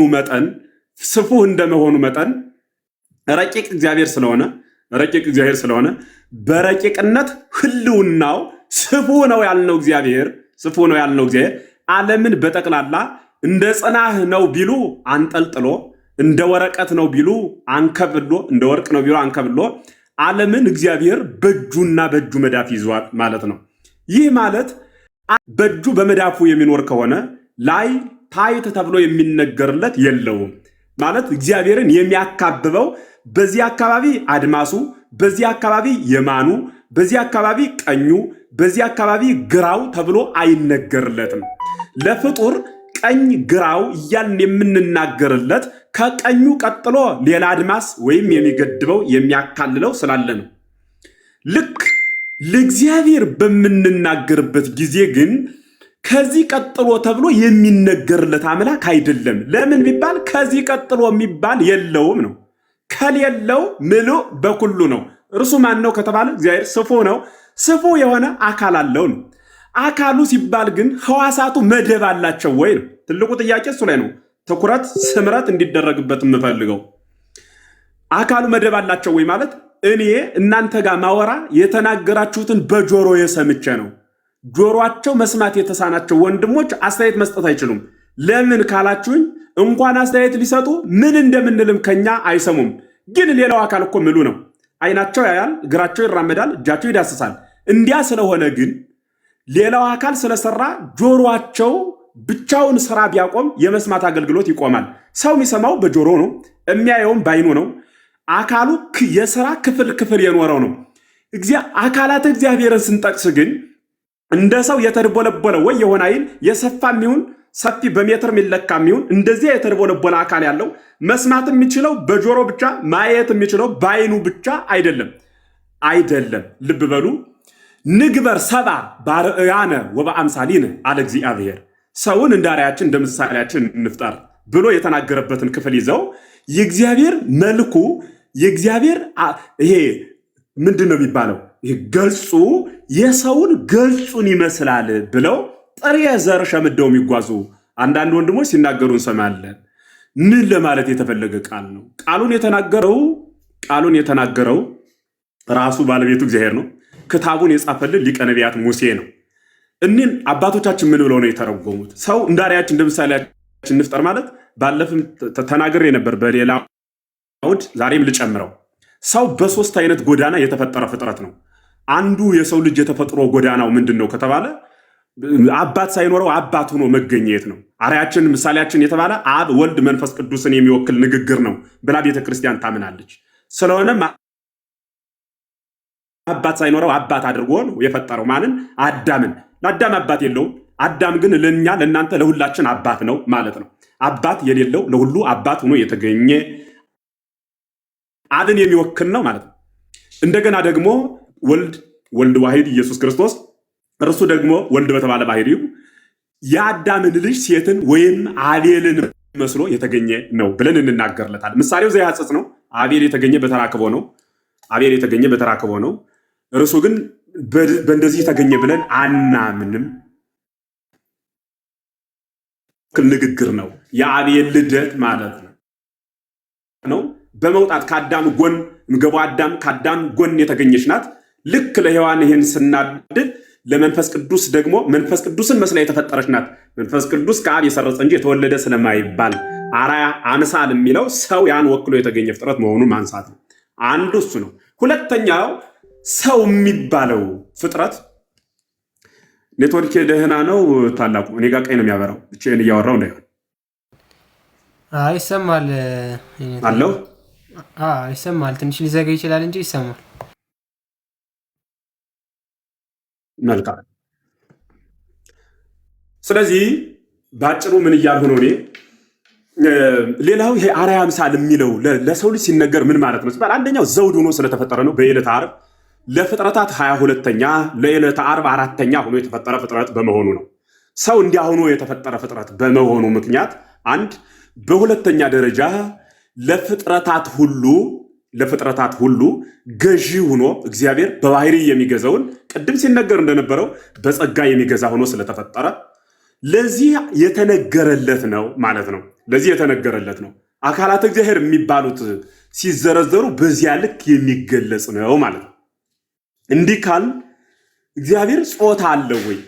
እግዚአብሔር ይህ ጥያቄ ሆኖ በደንብ ሰውንም እያስቸገረ ያለው ሐሳብ እሱ ስለሆነ እሱ ላይ ልዩ ትኩረት አድርገን ብናየው ጥሩ ነው ብዬ አስባለሁ። እግዚአብሔር ጾታ አለው ወይ? ንግበር ሰባን ነው አሁን የምጠቅሰው። እግዚአብሔር ሰውን እንደ አርአያችንና እንደ ምሳሌያችን እንፍጠር አለ በኦሪት ዘፍጥረት። ተናጋሪው ባለቤቱ ጸሐፊው ሊቀ ነቢያት ሙሴ ግሩም እንዲህ ብሎ ከተናገረ እንደ አርአያችን እንደ ምሳሌያችን እንፍጠር ያለ ማንን ነው? አዳምን ነው? ሔዋንን ነው? አይደለም፣ ሰውን ነው። ሰውን ከሆነ የተናገረው ሰው የሚባለው አዳም ነው ወይስ ሔዋን ናት? እንደ አርአያችን እንደ ምሳሌያችን ብሏልና ለአዳም ብቻ ስለተናገረለት የአዳም ጾታ የእግዚአብሔር ጾታ ነው ወይም የእግዚአብሔር ጾታ የአዳም ጾታ ነው ብሎ የሚናገር ሰው ካለ ሔዋንም በጾታዋ ተገልጻ የተፈጠረች ፍጥረት ናት ወይም ከአዳም ጎን የወጣች ፍጥረት ናት። በስምንተኛው ቀን ርኩብ የሆነች ፍጥረት ናት። እንዲህ ከሆነች የሥላሴ ጾታ ወይም ጾታ አለው እግዚአብሔር ተብሎ ከተነገረለት ጾታውን የሚወክል ጾታ አዳም ወይ ጾታ ሔዋን ለማን ነው ሊሰጥ የሚችለው? አንድ ቁጥር 2 የጾታ አገልግሎቱ ምንድን ነው? ለማንኛውም ፍጥረት የተሰጠው ጾታ በአንደኝነት ብቻ የማይኖር ሁለተኝነትን የሚተካ አኮ አሃዱ አንድ ብቻ ስለማይሆን ወይ ከውን ካላአ ሁለተኛን ስለሚሆን እርባታ ስላለበት የመራቢያ አካል ተሰጠው ማለት ነው። ለእያንዳንዱ ፍጥረት የመራቢያ አካል ኑሮት ሁለተኝነትን ገንዘብ ያደረገ የለም። ይሄ ማለት ምን ማለት ነው? መላእክት ሁለተኛ አካል ኑሮት ያልተራባ ፍጥረት የለም። አንድ ጾታ ሳይኖረው የተራባ ፍጥረትም የለም እያልሁ ያለሁት መላእክት ጾታ የላቸውም ምንላቸው አያገቡም፣ አይጋቡም፣ አይዋለዱም። የጾታ አገልግሎቱ ዘርን መተካት ከሆነ በነገረ መላእክት ይህ አስተምህሮ ከንቱ ይሆናል ማለት ነው። የሰው ልጅ አስተምህሮ በሰው ላይ የሚተረጎመው ለመላእክት ሲታደል በመላእክት ዘንድ ያ ስለሌለ ትክ የለም ማለት ነው። ድንጋይ አይራባም፣ እንጨት ይህ የማይራባው አካል እንጨት የሚራባ በፍሬ ነው፣ ራሱን የቻለ ሌላ ህልውና አለው። ዳሩ ግን የጾታ መገለጫ ሆኖ የተቀመጠለት ፍጥረት አይደለም። ለሰው ለእንስሳት ጾታዊ መራቢያ ወይም ጾታዊ ስመ ስያሜ የተሰጣቸው የሚራባ ስለሆነ ነው። ለአብ ለወልድ ለመንፈስ ቅዱስ ጾታዊ መገለጫ ካላቸው ይራባሉ ወይ? ሎቱ ስብሐት ምስጋና ይድረሰውና አብ ወልድን የወለደበት በመራቢያ አካል ነው ወይ? ወልድ ከአብ የተወለደበት ያን የመራቢያ ህልውና ይዞ ነው ወይ? አብ ወልድን የወለደበት የመራቢያ ህልውና በዚያ በኩል ከሆነ ወልድ ከአብ ሲወለድ አብ ወልድን የወለደበት የመራቢያ አካል እርሱ ጋርም አለ ካለ ወልድ ለምን አልወለደም? አንድ ሁለተኛ አምላክን በመራቢያ አካል የሚወልድ ከሆነ ሌላ አምላክ ያልበዛ ብዥ ያልሆነ ለምንድን ነው? ሶስተኛ ራሱ አምላክ በህልውናው በመራቢያ ጾታዊ አካል ህልው ሆኖ የሚኖር ከሆነ ህልው የሆነበት ያ የሚወልድበት መዋለጃው ማን ነው? ማለቴ ጾታዊውን አካል የፈለገው ከማን ጋር ጾታዊ ህልውና ሊያደርግ ነው? ስለዚህ ከንቱ አስተምህሮ ነው ማለት ነው። ጾታ ለእግዚአብሔር አይነገርም። በነገራችን ላይ ይህንን ቃል በመናገሬ እጅጉን አፍራለሁ። ለምን ካላችሁኝ አንዳንድ ጊዜ እኔ እንኳን በእኔ ዘመን ጉባኤ ቤት ስናጠና አባቶቻችን ከህግ ውጭ የሆነውን አስተምህሮ ከህግ ውጭ ማለት መልዕልተ ህግ ከአእምሮ በላይ የሆነው የሚያስጨንቀውን ሐሳብ ይሄንን ተውት ለመንፈስ ቅዱስ ስጡት እየተባለ ሲታለፍ ብዙ ምስጢራትን አውቃለሁ። ፍትሐ ነገሥት ሊቃውንት እንደምታውቁት የፍትሐ ነገሥት መምህራን ስላላችሁ ታውቁት አላችሁ። በፍትሐ ነገሥት ህግ በዘመኑ ሲተገበር የነበረ ዛሬ ደግሞ ህቡ ሆኖ ተውት ተብሎ የተቀመጠ ለመተግበር የማይመች ቦታ አንድ፣ ሁለተኛ በችግር ዘመን ስርዓት ሆኖ የተሰራ ዛሬ ግን ችግር ስለሌለብን በመጠንም ቢሆን ቤተክርስቲያን በእግሯ የቆመችበት ዘመን ስለሆነ የማይተገበሩ በቃ ልዩ ልዩ ትርጓሜያት አሉ። በቤተክርስቲያናችን ምስጢር አደባባይ እየወጡ ሁሉም ከሰዎች ህሊና አቅም በላይ የሆነ ማን ፈጠረ ቢባል ሥላሴ ብሎ መመለስ በማይችል ነገር ሃይማኖቱን ስርዓተ ዕውቀቱን ባላገናዘበ ትውልድ መካከል እንኳን ይቅርና በእውቀት በቅድስና የማይዳኝ ምስጢር እያመጡ የትውልድ አእምሮ ማደንዘዝ ማወዛገር ይሄ ለኔ በእውነት በጣም የሚያሳዝን ጎዳና ነው። ምክንያቱም እኔ አባቴ የተናገሩት በጣም ትልቅ መምህር ናቸው። በቤተክርስቲያን ደረጃ አንዳንዴ ሰው በመጠኑ በክብሩ ልክ እያሰበ መናገር ካልጀመረ እንኳን ቤተክርስቲያን እኛ የምናምነው ምንድነው ካላችሁኝ ማንም ሊቅ የምንለካው በቤተክርስቲያን እንጂ በሊቅ ምትለካ ቤተክርስቲያን የለችንም። እኛ በአባቶቻችን ትምህርት፣ በአባቶቻችን ሃይማኖት፣ በአባቶቻችን ህልውና ነው የምናምነው። ታላቁ ሊቅ ቅዱስ ቄርሎስ በሃይማኖት አበው ምዕራፍ 7 ቁጥር 1 ጀምራችሁ ስታነቡት እንዲህ የሚል ቃል ተናግሯል። ንሕነሰ ንተሉ እምነተ አበዊነ ቅዱሳን ዘእንበለ ተወላውሎ።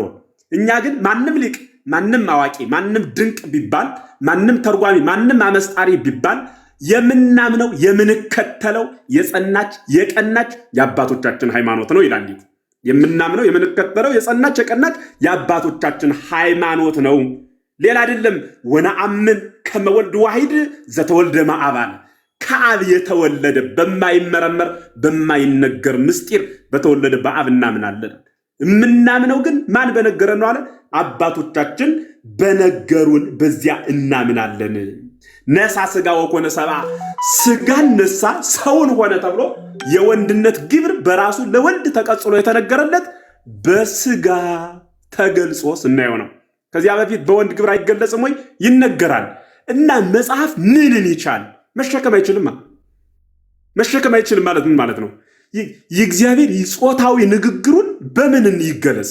በሴት ቢገለጽ እግዚአብሔር በወንድ አንቀጽ አይነገርለትም ወይ ብሎ የሚጠይቅ አካል ከመጣ፣ በወንድ ሲነገር በሴት አይነገርለትም ወይ ብሎ ሰው ከጠየቀ፣ የእግዚአብሔር ጾታዊ መገለጫው ይህ መልዕልተ ሕግ ነው። መልዕልተ ሕግ ከሕግ በላይ ማንም በቃላት በሐሳብ ሊዳኘው የሚችል አይደለም። ይሄ እግዚአብሔርን ጎትቶ በነገራችን ላይ ዛሬ አንድ የለቀቁት ትምህርት አለ። ምንድነው የጻፍኩት ጽሑፍ አለ ፌስቡክ ድህረ ገጽም በዚህ በቲክታክ ድህረ ገጹም። ምን ማለት ነው? ህሉና እግዚአብሔርን በጾታ ቢሲ ወይም የእግዚአብሔርን አኗኗር በሰው ጾታ ጎትቶና ወርዶ እግዚአብሔር በጾታ ወንድ ነው ሴት ነው ብሎ ከፍሎ መናገር ይህ በጣም ፍጹም በእውነት በጣም ፍጹም ክህደት ነው። በእውነቱ ማስተዋል፣ ማየት፣ ማገናዘብ፣ መረዳት ያስፈልጋል። ይህ ካልሆነ የሚቀጥለው የቤተ ክርስቲያኗ ህልውናን የሚጋፋ አስተምህሮ ትውልድ እያመጣ በጨመረ ቁጥር የትውልድን አእምሮ ማወዛገብ ይመጣል። የኔ መልእክቴና ሐሳቤ ይህ ነው። ስለዚህ ጾታ እግዚአብሔር የሚባለው ለእግዚአብሔርነቱ የሚገለጽ ቅጽል ቋንቋ አይደለም፣ ለፍጥረት የተሰጠ ነው። ለእኔ የተሰጠኝ ለእግዚአብሔር ቀጽለዋለሁ እንዴ?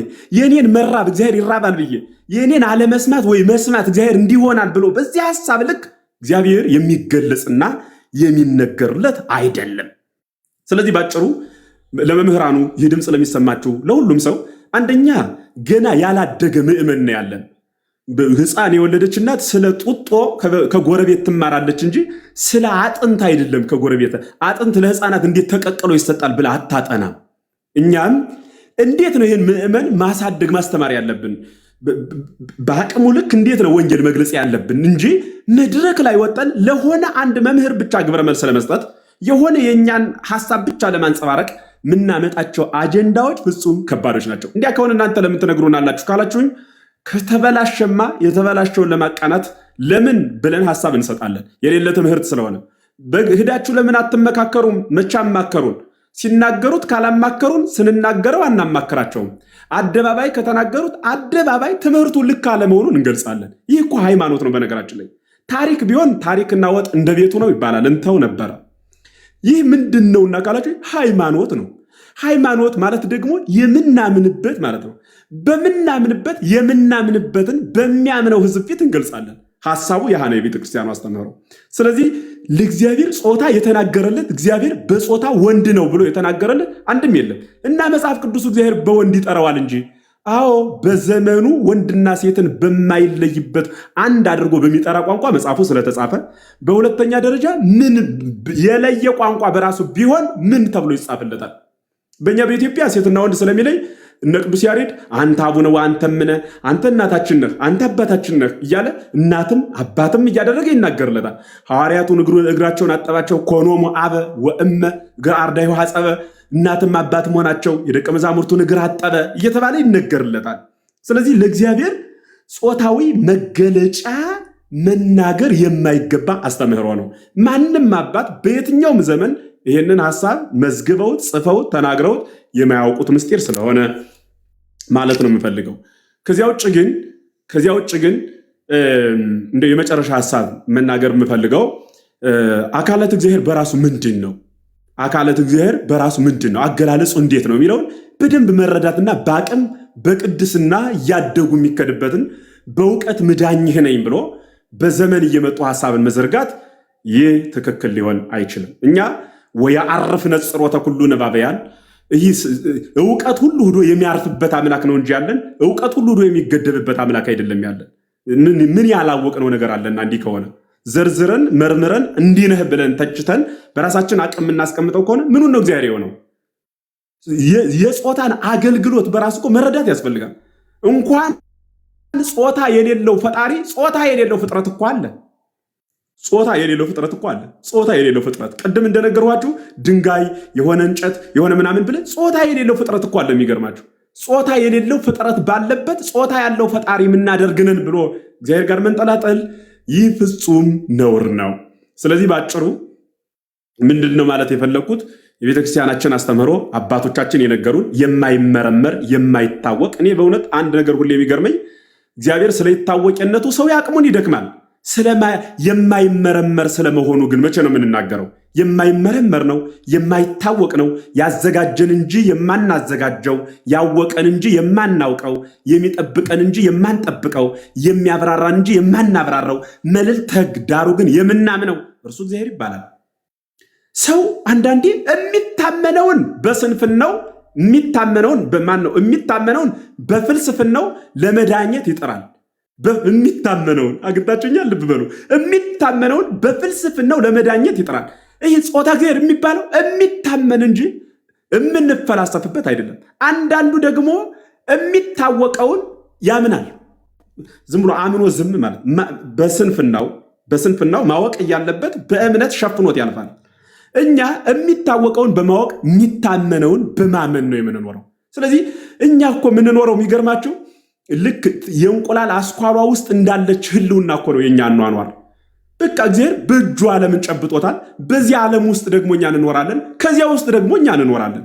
አኗኗራችን እንዲያ ከሆነ ያን ሁሉ ቀደን ወጠን ቆይ ጾታህ እንዲህ ነው ብለን የምንገልጸው ምን ብለን ነው የምንገልጸው? እስኪን ጥያቄ ሴቶች ቢጠይቁት ወንድ መምህራን ምን ብላችሁ ነው የምትመልሱት? ምን ብለን ነው የምንመልሰው? አሁን በጾታው እግዚአብሔር በጾታው ወንድ ነው። አዎ። ስለዚህ እኛን እንዴት አሳነሰን? ከአዳም ጎን ያስገኘንም። ስለዚህ በጾታው እግዚአብሔር እናንተን ስለመሰለ ነው ወንዶችን ራስ አድርጎ እኛን ደግሞ እንዲያደረገን ብላ ሴቷ ብትጠይቅ እንደ ሰውን እንፍጠር ካለ እግዚአብሔር በራሱ ጾታ እናንተን እኛን ደግሞ ከራሱ ጾታ በተቃራኒ እንዴት ፈጠረን የሚል ጥያቄ ቢመጣ መልሱ ምንድን ነው? እንዲሁ በእውነት ፍጹም ይገርማል። ስለዚህ መያዝ ያለባቸው ይሄ መታመን ያለባቸውን ምስጢራት በእውቀት ለመዳኘት መሞከር ሞኝነት ብቻ ሳይሆን ለእኔ እብደትም ጭምርት ነውና እንዲያ ባናደርግ ድንቅ ነው የሚል መልእክቴ ነው። እግዚአብሔር ይስጥልን። ሊቃውንት መጻሕፍት ይህንን ነው የሚነግሩ። ግን ምንድነው ልዩነቱ የሚለውን ብናየው በሰፊው የሚል ሐሳብ አለኝ እና ምንድነው ቅድም የጠቀሱት ጥቅስ መጨረሻ ላይ በእንተ እግዚአብሔር ማን ይልና በእንተ እግዚአብሔር ናምን ከመእሙንቱ ወጽዱቅ ውእቱ ወባሕቱ ኢይትረከብ ወኢይትሌለይ። እቺ ቃል ይሰመርባት። ኢይትረከብ ወኢይትሌለይ የምትለው ቃል ሊሰመርባት ይገባል። የእግዚአብሔር አካል ወይም ደግሞ መልካት ገጽ አለው ስንል እንደኛ ገጽ ማለት አይደለም። የተወሰነ ገጽ ለምሳሌ አንድ እኮ የእግዚአብሔር ፊት አለው ካልክ የእግዚአብሔር ፊት አሳየኝ ብሎ እኮ በንጉሱ ዘመን ይመስለኛል በአፄ ቴዎድሮስ ምናልባት ካልተሳሳትኩኝ ይሄን ተጣረሙኝ ይገባል ሻማ ወይም ደግሞ እሳት በርቶ ይሄ የእሳቱ ፊት ወዴት ነው የሚል ምሳሌ አቅርበው አይተዋል። እና እግዚአብሔር ገጽ አለው ስንል እንደ ሰው ያለ የተወሰነ ገጽ ነው ወይ? እግዚአብሔር እጅ ያለው ወይም ደግሞ እግር አለው ስንል እውነት የሚዳሰስ እጅ እግር ነው ወይ ያለው? አሁን ልዩነቱ እዚህ ይመስለኛል። ሰው እግዚአብሔር አካላት አሉ። አሁን ትናንት የእግዚአብሔር አካል ምሳሌ ነው የሚል ሐሳብ ሰምቻለሁ ነው ለምን ነገር ሰምቻለሁ። እና ምሳሌ ሳይሆን አማናዊ ነው። ስለዚህ መጻሕፍት እንደዚያ ነው የሚነግሩን እና ምናልባት እናንተ የምትሰጡት ማብራሪያ ብዙም አላሳመነኝም እና እኔ የወሰዱት የመምህር በረከትን ነው። የመምህር በረከት ግን የኛ ያገላለጽ ልዩነት ነው ብዬ ነው ማምነው እንጂ መጻሕፍት እንደዚያ ነው የሚሉትና ምናልባት ታላቁ ይቅርታ አመሰግናለሁ ስላስገባችሁኝ ሐሳብ ስለሰጣችሁኝ። እነዚህ ነገሮች ግን በደንብ ብታዩዋቸው አንደኛ ኦሪት ዘፍጥረት ትርጓሜው ላይ በደንብ ተጠቅሶ ተቀምጧል። ለዚያም ማስረጃ አስቀምጧል እና አንድ ጥቅስ ብቻ ሳይሆን ማንሳት ያለብን ያ የተጠቀሰው ጥቅስ ለምንድን ነው? ቅድም ለምሳሌ የዲያቆን ዮሐንስ መጽሐፍ አውጥታችሁ ስታነቡ ነበር።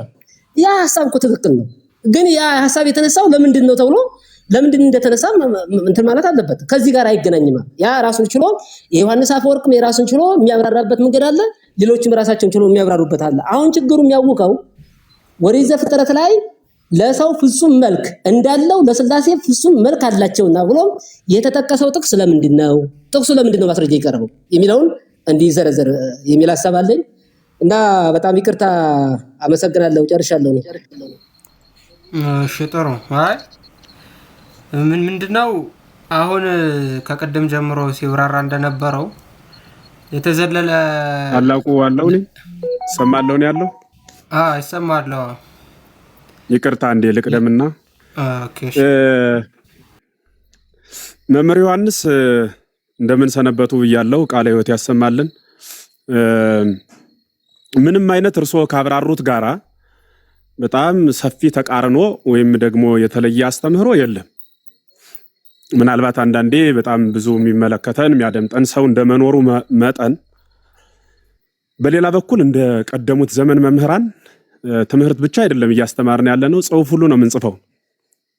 የቀደሙት ዘመን ማለቴ አባቶች ቆመው ሲያስተምሩ የሚጽፍላቸው አካል የለም ተቀምጠው ካልሆነ። አሁን ኑረ የምንናገረው ግን የሚዘልቅ ነው። በሚዲያ ይቀመጣል። ለትውልድ የምናስተላልፈው ንግግሩ በራሱ ጽሑፍ ይሆናል፣ የሚቀመጥ ሐሳብ ነውና ልዩነት ያለን ልዩ አስተምሮ የምናስተምር እናንተ እነዚያ ተብሎ የሚከፈል ሐሳብ የለውም። አሁን የጠቃቀሷቸው ጥቅሶች አጠቃላይ የቤተ ክርስቲያን አማናዊ ጥቅሶች ናቸው። እኔም ልጨምርልዎት አዕይንቲሁ ለእግዚአብሔር ገሪሁ እደዊሁ እየተባለ ያልተጠቀሰበት ቦታ የለም። ሌላውን ሁሉ ትተው ዝም ብለው መልክዓ እግዚአብሔር ቢሉ በቂ ነው። ለዝክረ ስምከ ለስዕር ተርስከ ለርስከ ከምንለው እኮ ሕዋሳት እየዘረዘርን የምናመሰግንበት ነው። ይሄ ለስጋዌው ቢታደልም መልክዓ ሥላሴ ቢሉ ለኩልያቲክሙ እያልን ነው የምንናገረው። ሕዋሳትን በጠቅላላ እየዘረዘርን ቤተክርስቲያን እንዲያ ታመሰግናለች። እግዚአብሔር ሕዋስ የለውም፣ እግዚአብሔር አካል የለውም፣ እግዚአብሔር ዝርው ነው፣ እግዚአብሔር እንዲህ ነው ብሎ የሚናገርም ያስተምርም ያምንም የለም። እንዲያ ብለን ስንናገር ግን ምን ማለታችን ነው? እርሶም አሁን እንደገለጹት ምን ለማለት ተፈልጎ ነው የሚለው በስፋት መብራራት የሚገባው ሐሳብ ነው። እግዚአብሔር ዓይን አለው ስንል አዕይንቲሁ ለእግዚአብሔር ተብሎ ሲነገርለት ምን ማለት ነው? ያያል ማለት ነው። ጆሮ አለው ስንል ምን ማለት ነው? ይሰማል እግዚአብሔር ማለት ነው እንጂ እንደዚህ የሚጨበጥ የሚዳሰስ በግዘፍ የተገለጸ ዓይን አለው አለማለታችን የታወቀ ነው። በአንጻሩ ደግሞ ግን እግዚአብሔር ዝርው ነው፣ ዝም ብሎ ይሰማል፣ ዝም ብሎ ያያል፣ ዝም ብሎ ያደምጣል እንጂ ዝርው ነው አካል የለውም ብሎ የሚያስተምርም ሰው የለም። ካለም ክህደት ነው። እግዚአብሔር አካል አለው፣ እውነት ነው፣ አካል አለው። እግዚአብሔር ጆሮ አለው፣ ዓይን አለው ተብሎ በመጽሐፍ ተጽፏል።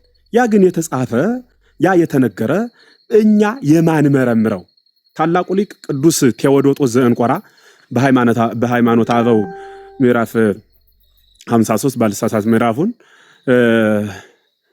ወእግዚአብሔርሰ ይተሐሰስ በእግዚአብሔርሰ ይተሐሰስ ነው እንጂ ሁሉ ህሊና ጓለመሄው በእግዚአብሔር የሰው ልጆች መናገር ፈልገው ነው መምህር ዮሐንስ ነው እየተመለሱ ነው ወርደው ነው። ኦኬ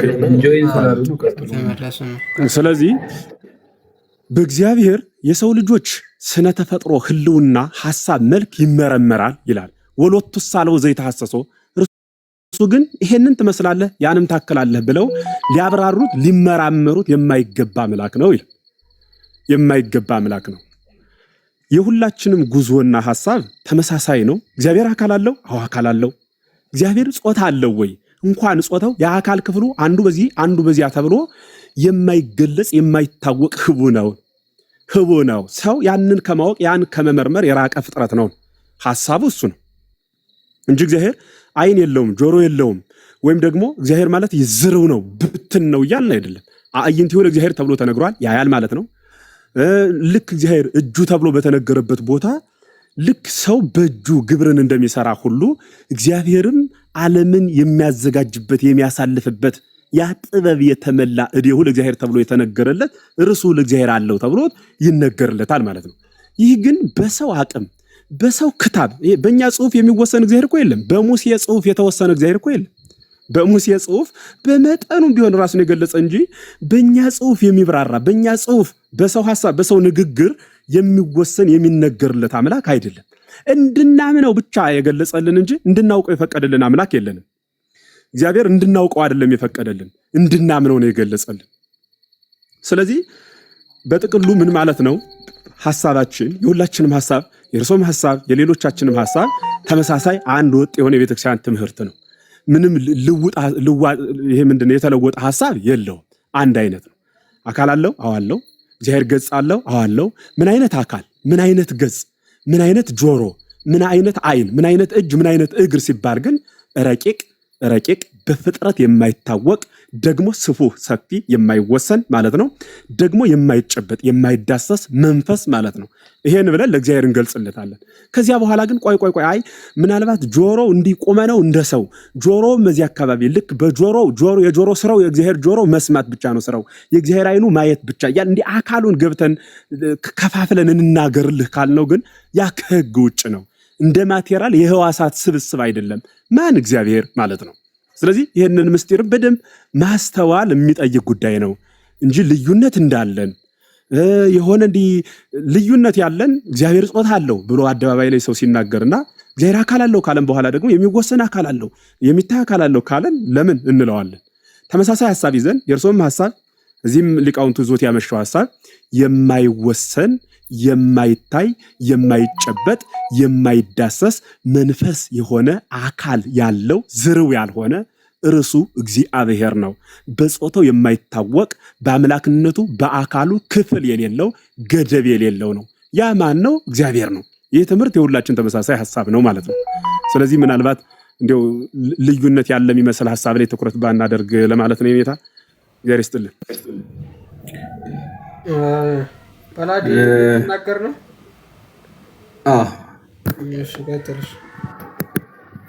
እሺ አንድ ጥያቄም ነው የሚሆነው ክላሪፊኬሽን ማለት ነው።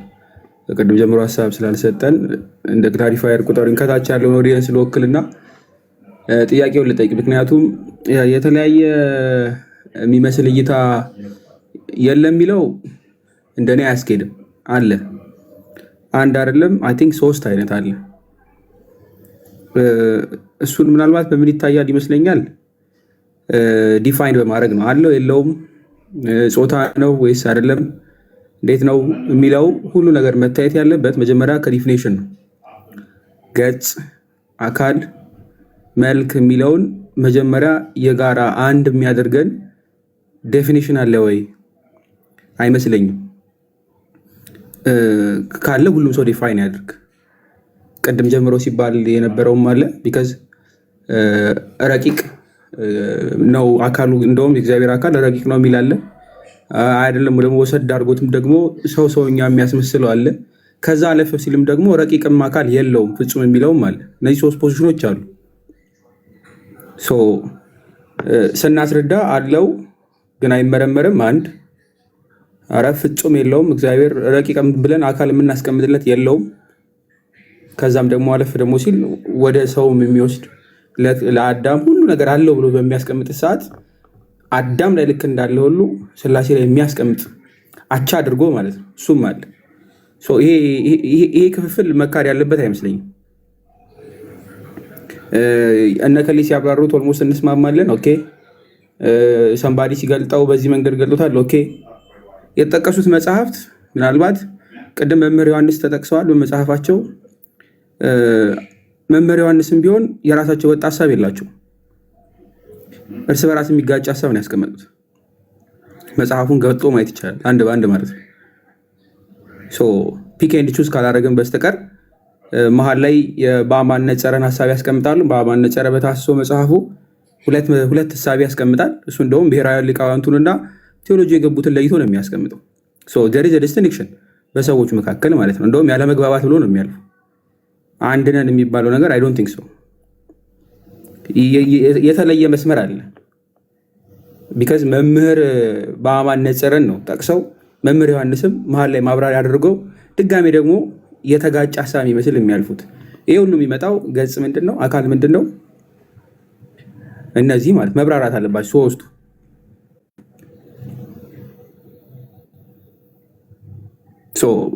እነዚህን በጋራ ዴፊኒሽን የጋራ እስከሌለን ድረስ አይ ዶንት ቲንክ ሶ። ኮመንት ላይ ያለው ሰው እየበጠበጠ የሚቀጥለው በዚህ መንገድ ነው። አንድ ሰው በተናገረ ሰዓት ኦኬ ሰንባዲ እኮ እንዲህ እያለ ነው ምናምን እያለ የሚወዛገበው የጋራ ዴፊኒሽን የለንም። አካል ሲባል ምንድን ነው?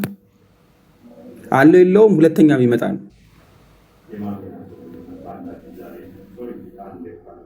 ገጽ ስንል ምንድን እያልን ነው? ከዛ በኋላ ይመጣል። ይመስላል አይመስልም? ባይ ዘ ዌይ ምንድን ነው የሚለው ላይ መስማማት ስላለብን ነው። አይ ቲንክ እኔ መምህር ዮሐንስም መምህር ኤፍሬምም ታላቁም ወይ ደግሞ ዘአትናቴዎስ መምህር በረከትም እስኪ ዲፋይን እናድርገው ቃሉን ማለት ነው። አለው የለው ሁለተኛ ስቴጅ ስለሆነ ማለት ነው። ይሄ ከምዕመናን ወገን ሳይሰጡት ቅድም ሀሳብ አፈለኩና አንድ ጊዜ ረቂቅ አካል የለው የሚል ሰው ግን አለ። ጳላዲ አንዴ እንትን እንዲል ነው እስካሁን አልሰማውኝ ነው ካለ እስኪ በዚያው በአማን ነጸረ እዛ ላይ እንደውም የሚቃረም ብቻ ሳይሆን ብላ ያስቀምጡት ተከባብሮ በቴዎሎጂ ተማሪዎችና በአብነት መምህራን መካከል ተከባብሮ የማለፍ ያህል ያለ ብለው ነው ያስቀምጡትና ዛሬ እንደዛ አድርገንም ማለፍ እንችላለን። ይህንን ሀሳብ ውስጥ አስገባው የሚለው ነው። ታላቁ ይቀጥል። ይቅርታ ሜይ ቢ መምህር ኤፍሬም ምናልባት ስለጠይቁ ነው አለ የሚል አለ። አዎ ሜይ ቢ ስም እንጥቀስና ከሌ ካልተባለ በስተቀር አቤት አለቁ ሀሳብ ያልሰጠሁት ምንድን ነው አንዴ ስለሄደ ምናልባት በዚሁ ብሄድ መልካም ስለሆነ ነው። ቢካዝ ተከባብረን እንለፍ እስከሚል በባል ድረስ በመጽሐፍ ስላለ ነው። ዘአትናቴዎስ መጥቀስ አልፈለኩም። ስለተቀረ ስለጻፈው ነገር እኛ ምን አገባ ነው አይደለም። ምንም ያገባል። ፈለገውን ነገር መጻፍ ይችላል። ፖይንቱ አሁን አንድ መንበር አይደለማ ኮቴሽኖች መጥቀስ ኮቴሽኖች ሁሉም ይጠቀሳሉ። አሁን ፖይንቱ ኮቴሽኖች አሉ ነው። እሱን እኮ ለማሳየት ነው። አሁን ኮቴሽኖቹ አሉ ሌስ ዲፋይን ኢት ብቻ አይተን እንትን እንላለን እንሄድበታለን። ግን መጀመሪያ ላይ ሰው የቅዱስ አትናቴዎስ ሃይማኖተ አበው ላይ ያለው ነው የዘፍጥረት ትርጓሜ ኮት የሚያደርገው ከአትናቴዎስ ላይ ነው። ሃይማኖተ አበው ይገለጥና እዛ ላይ ጽዱቃት የሚላቸው ገጽና መልክ ምንድን ነው? ግን ከዛ በፊት እዛው ቅዱስ አትናቴዎስ ሃይማኖተ አበው ምዕራፍ 26 ላይ ማለት ነው ከቁጥር 3 ጀምሮ እስከ 4 ያብራራል። መልክ ገጽ ስል ምንድነው የሚለውን ማለት ነው። እስመ አብ በአካሉ ወበገጹ ወበመልኩ ውእቱ አብ በአካሉ በገጹ በመልኩ ፍጹም ነውና ወከማሁ ወልድኒ በአካሉ ወበገጹ በመልኩ ውእቱ ወልድም እንደ አብ በአካሉ በገጽ በመልክ ፍጹም ነውና ወከማሁ መንፈስ ቅዱስኒ በአካሉ ወበገጹ በመልኩ ውእቱ መንፈስ ቅዱስም እንደ ወልድ በአካሉ በገጽ በመልክ ፍጹም ነውና ወኢይትገመሩ ከመጓለ እመሕያው ልክ እንደ ሰው አይወሰኑም ካለ በኋላ እስመ አካላት መለኮታውያን ሙንቱ ነው የሚለው። አካላት ስንል መለኮታውያን ማለታችን ነው። በመላት የሚኖር ብሎ ትርጓሜው ደግሞ አምላክነት ያላቸው አካላት ናቸው። ሀተታ ላይ ወርዶ ሶስትነትን ሲያስረዳ አካላት፣ አንድነትን ሲያስረዳ መለኮታዊ አለ ብሎ ገጽ መልክ አካል ብሎ ሲናገር መለኮታዊ ባህሪ ያላቸው ቀዋሚያን ህልዋን አካላት ማለት ነው እንጂ አይን፣ አፍንጫ፣ ጆሮ ዘተርፈ እያለ እንዳልሆነ እዚሁ ላይ ነው የሚናገረው። ልክ በዚህ መልኩ የማያምን በአካል ሶስት በባህሪ አንድ ብሎ የማያምር ቢኖር ቤተ ክርስቲያን ታወግዘዋለች ብሎ ነው የሚናገረው ቅዱስ አትናቴዎስ ራሱ። ሃይማኖተ አበው መግለጽ የሚችል ሰው አለ? ቆይ አንዴ ራሴ ላውጣው። ምዕራፍ 26 ላይ እሺ መጽሐፍ የምትችል ከሆነ አሳየን። ከዚህ ጋር ዴፊኒሽን እንዲኖረን ጥሩ ሰው ክፍሉ ይታወቃል። አይታይም እዚህ ጋር ሰዎች አይታይም። ይታያል፣ በደንብ ይታያል። ታላቁ ሰው የምናስቀምጠው ዴፊኒሽን ግን ይሰማላ በላዲ የምናስቀምጠው ዴፊኒሽን ግን ከኛ የሚወጣ መሆን የለበትም። ከመዝገበ ቃላትና ከአባቶች እየተጠቀሰ መሆን አለበት። ቀጥሎ አይ አሁን ቅድም ያልኩትን ነገር እንድታዩት ስለፈለኩኝ ነው። እሺ አብ በአካሉ በገጹ በመልኩ ያለ ነውና ወልድም ልክ እንደዚሁ በአካሉ በገጹ በመልኩ ያለ ነውና መንፈስ ቅዱስም እንዲሁ በአካሉ በገጹ በመልኩ ያለ ነውና እንደ ሰውም አይወሰኑም፣ አምላክነት ያለው አካላት ናቸውና ይላል። እሺ አምላክነት ያለው አካላት ናቸውና ከዛ ቀጠለ። አይሆፕ ይታያችኋል። በአካል 3 በባህሪ አንድ ብሎ ይህን ሃይማኖት የማያምን እንዲህ እኛ እንደወሰንነው አድርጎ ሃይማኖቱን የማይጽፍ ቢኖር ሐዋርያት ያስተማሯት ቅድስት ቤተክርስቲያን ታወግዛቸዋለች ይላል። ለዚህ ከላይ ጀምሮ መልክ፣ ገጽ፣ አካል እያለ ሲናገር ምን እያለ ነው ማለት ነው? አምላክነት ያላቸው አካላት ብሎ ነው የሚያስቀምጠው። ስለዚህ ቅድም ባልነው እኛ ይሄ ቀዋሚያን አካላት፣ ሌሎያን አካላት ባልነው ወስዶ ነው ቅዱስ አትናቴዎስ ኮንቴክስቱን እየተረጎመ ያለው። ማስረጃ ይሄው እዛው ላይ በአካል 3 በባህሪ አንድ ብሎ የማያምን ነው የሚለው እንጂ እዚህ ጋር የአካላት ስብስብን የማጽደቅ ጉዳይ የለም። የዘፍጥረቱ በኖት ይቀመጥ ክፍሉ ላይ ሃይማኖተ አበው አሁን በዚህ ጋር እያስቀመጠ ያለው አብ በአካሉ በገጹ መልኩ ያለ ነው እና እያለ መጨረሻ ላይ አይወሰንም አምላክነት ያለው አካላት ናቸው ብሎ ስፔሲፊክሊ ሲያስቀምጥ አካል እያለ ያለው ስናት ባዲ ስፒሪቹዋልም ሆነ ምንም ማድረግ አስቀምጠው አሁን በኮቴሽን ይቀመጥ አካል ከሚባለው ሳይሆን ፐርሰን በሚለው ነው ሪፈር እያደረገ ያለው በሚለው እናስቀምጠው። which is 3 ናቸው ብሎ እያስቀመጠ ካለ 3% በሚለው አይደለም አማርኛ ያልገለጠውን እንግሊዝኛ ያልገለጠው ብናልፍ። እሺ ጳላዲ ያንተ የአካል ትርጉም ምንድነው? አንተ አካል እንዴት ነው ዲፋይን የምታደርገው? No, I'm just clarify ቆይ ጠየቁ። ሶስት ፖዚሽን አለ። አንተ እንዴት ነው ዲፋይን የምታደርገው? አንተ ፐርሰናል ምንድነው? what's your position? I'm asking. እሺ ተወቅ። አንተ እንዴት ነው ዲፋይን የምታደርገው ነው? ግን ታላቁ ሰላም እንደምን አላችሁ? ቆይ ጨርሳ እንደ ሰኖፍ። ስለዚህ የቅዱስ አትናቴዎስ የዘፍጥረት ትርጓሜ ላይም አይ ቲንክ የዘፍጥረት ትርጓሜው ላይ የሚያስቀምጠው ለስላሴ በቅዱሳት መጻሕፍት የተናገሩት አካላት በሙሉ ልክ እንዳለው እናምናለን ብሎ የሚናገረው ክፍል ላይ ምዕራፍ ስንት ነበረ? መምህር ዮሐንስ አውጥተን እንየው እስኪ እሱን ምዕራፍ ስንት ነበረ? ምዕራፉን አላስታውስም። ምናልባት አትናቴዎስ 27 ይመስለኛል። 27 ላይ ነው። እሺ 27 እዚህ ላይ ማውጣት አይ ምናልባት ትክክለኛ አይደለም፣ እርግጠኛ አይደለም። እስኪ የምታስታውሱ ልጆች ንገሩኝ። ክፍሉ በስነ ስርዓት ስለ ሞርፍ ስለማያወራ ማለት ነው። ከዚህ በፊት የሆነ ቤት ስናብራራ ነው መምህር ዮሐንስ ወካይበን አምን በኩሉ ዘተበለ በእንተ ፍጡራን የሚለው ነው። ጽዱቃት የሆኑ አካላት እንዳሉት እናምናለን የሚለው ለስላሴ አትናቴዎስ ከሆነ 28 ነው። 28 ቁጥር 28 ነው። ሸጋ 30 28 30 ላይ ነው አይደለም 28 ክፍል 14 ቁጥር 30 ላይ የስሉስ ቅዱስ የሚሆኑ 3 አካላት 3 ገጣት። አዎ የገጽም ትርጓሜ እዚህ ላይ አለ። አሁን ተመልከቱ። የስሉስ ቅዱስ ብሎ የሚጀምረውን ክፍል ማለት ነው። የሚሆኑ 3 አካላት 3 ገጻት 3 መልክዓት እንዳሉት ስለ መለኮት የተነገረውን ሁሉ እናምናለን። በከበሩ በሰለስቱ ምዕት መጻሕፍት እንደተነገረ ስለነሱ የተነገረው እውነት ነው። መርምሮ ማወቅ ግን አይቻልም፣ እናምንበታለን። ለእግዚአብሔር ዓይን፣ ጆሮ፣ እጅ፣ እግር እንዳለው የተነገረው ሁሉ ስለ እግዚአብሔር በከበሩ መጽሐፍ የተጻፈው ሁሉ የታመነ የተረዳ ነው። የተናገርነው ሁሉ ለእግዚአብሔር አለው፣ ነገር ግን አይመረመርም፣ አይታወቅም ብሎ ከስር ያስቀመጣቸው የመጽሐፍ ቅዱስ ማስረጃዎች አሉ። ምክንያቱም ዘተብህለ ብሏል። በመጻሕፍት ውስጥ የተባሉትን ብሏል። በየትኞቹ መጻሕፍት?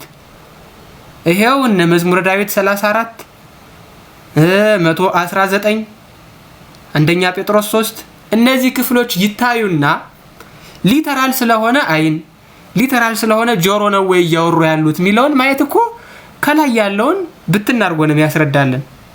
ግልጽ ስለሆነ ማለት ነው። ያስማማናል። ይሄ መምህር ዮሐንስ እንደዛ ብናረግ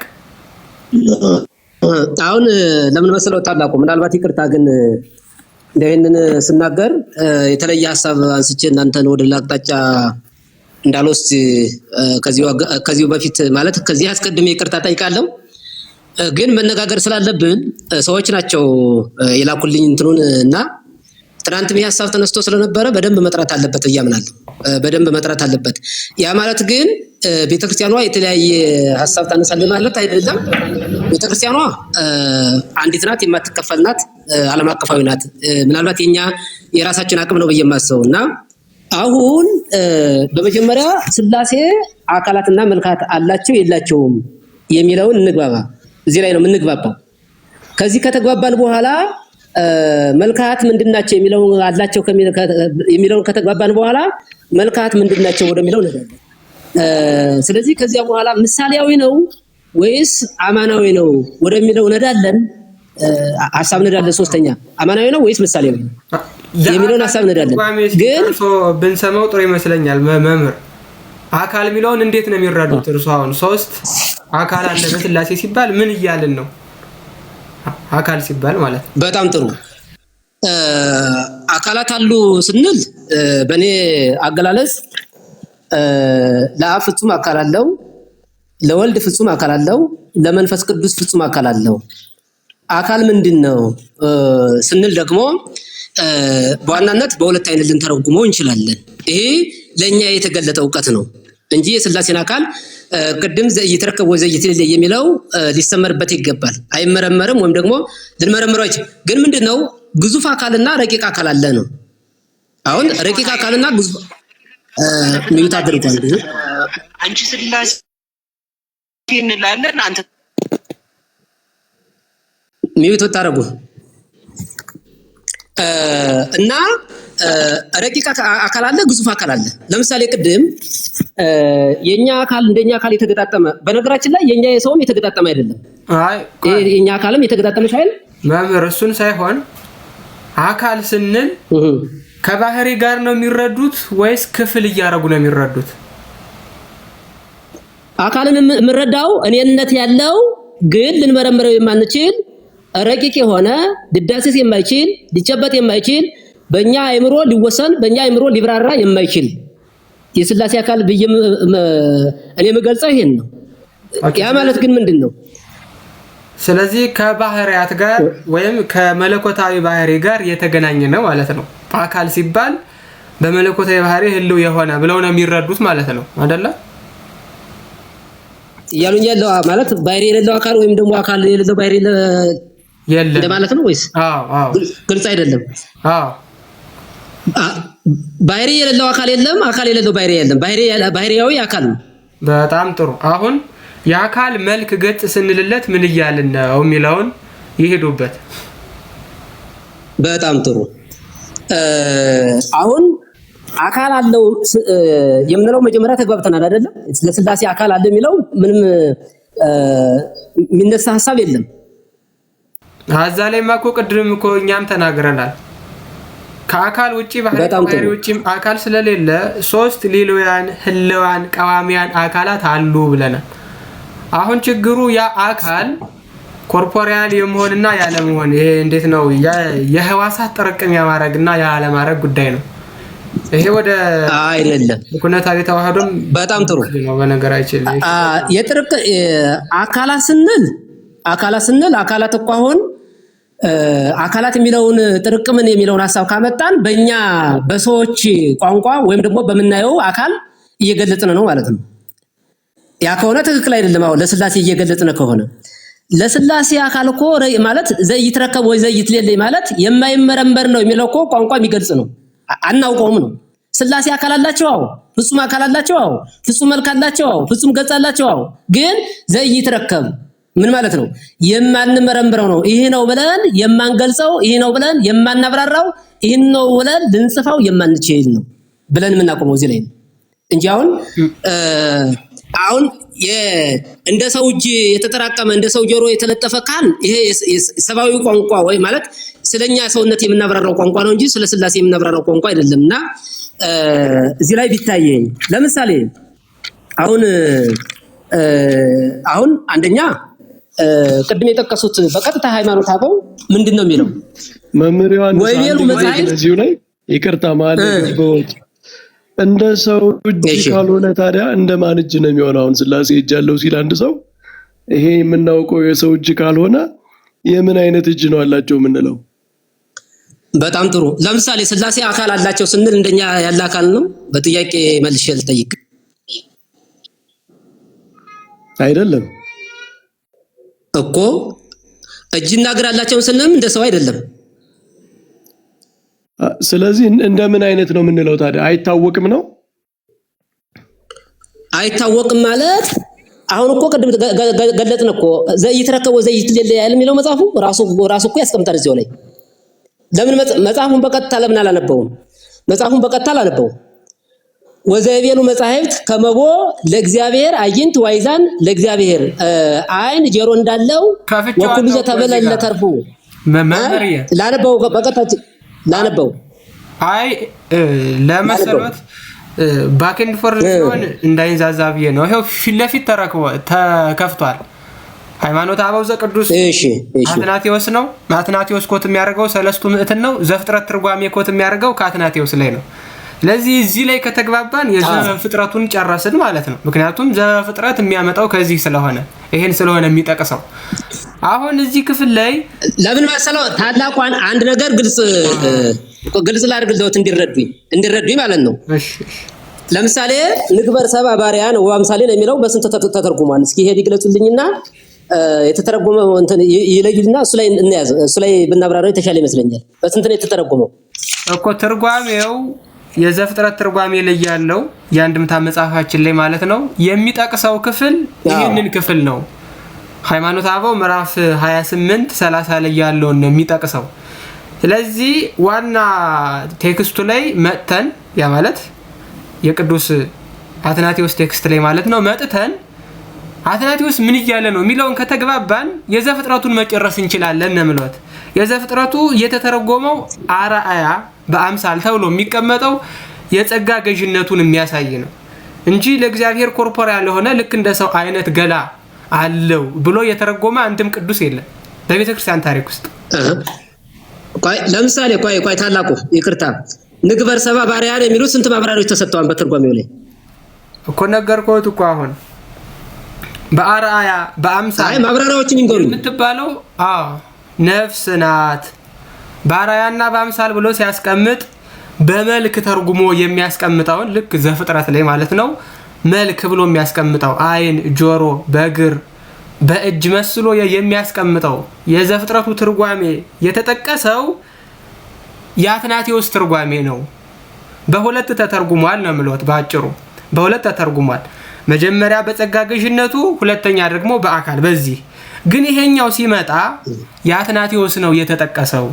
የአትናቴዎስ የተጠቀሰው ደግሞ እንደው በትክክል አይን፣ እጅ እንደው እንደዚህ የሆኑ አሁንኛ እንደምናስበው አይነት ልክ እንደዚህ አይነት እጅ ነው ወይ እየተነገረ ያለው የሚለውን እዚህ ላይ ነው መጥተን የምናጸድቀው የአትናቴዎስ ትርጓሜ ላይ ማለት ነው። በጣም ጥሩ። ይኸውልዎት አንደኛ አሁን በሰው አምሳል የሚለውን ይተውት እዚህ ላይ አሁን ታላቁ በሰው አምሳል የሚለው ምንም ሊገልጽ ስለማይችል ማለት ነው። አሁን እኛ ቋንቋችን ለእግዚአብሔር መልካት አሉት የሉትም የሚለው ዋናው ንግግራችን እንጂ በሰው አምሳል የሚለው ነገር ሊወጣ ይገባዋል። ምክንያቱም የሚገልጸው ቋንቋ ስላልሆነ የመጨረሻው ላይ የመጨረሻው ላይ እዚያው ወሪት ዘፍጥረት ላይ አያይዘው የመልክን ትርጉምን ቢያስቀምጡልን አያይዘው መልካም ነው። መልክ ሲሉ ምን እያሉ ነው? እኛም እንድንገነዘብ አሁን ቅድም የአካልን እንዳስቀመጡት እዛ ላይ የምናነሳው ጥያቄ ነው። እዚህ ጋር የመልክን ትርጉም በነገራችን ላይ የአካል እኮ ተስማማን አላችሁ አለፋችሁት እንጂ በምን እንደተስማማችሁ አልገባንም።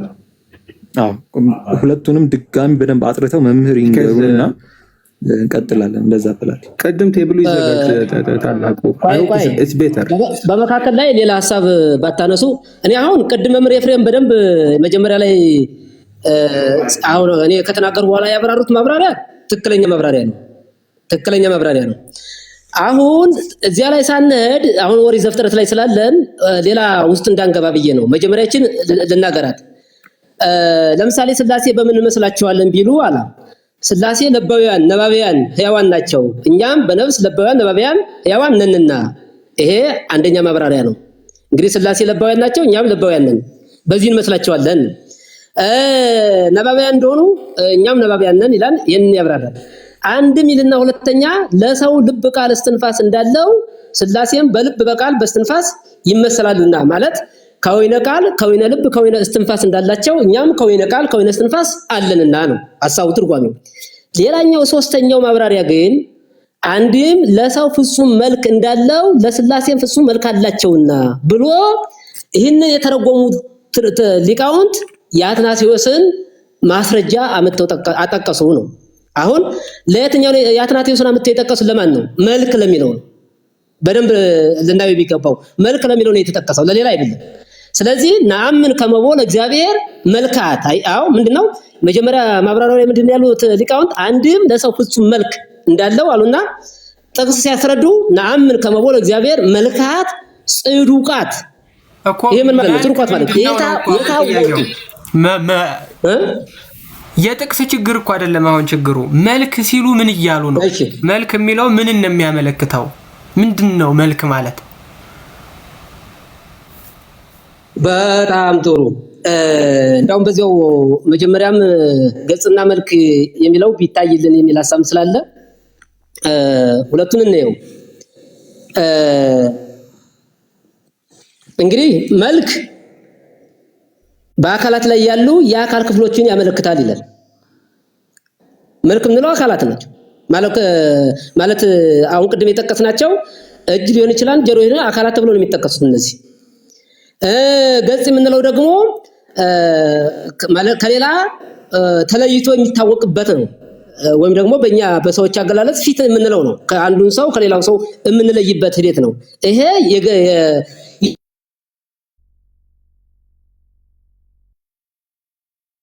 ተቋርጡ መሰለኝ። ተቋርጠዋል። እኔ ጋር ነው ተቋርጠዋል።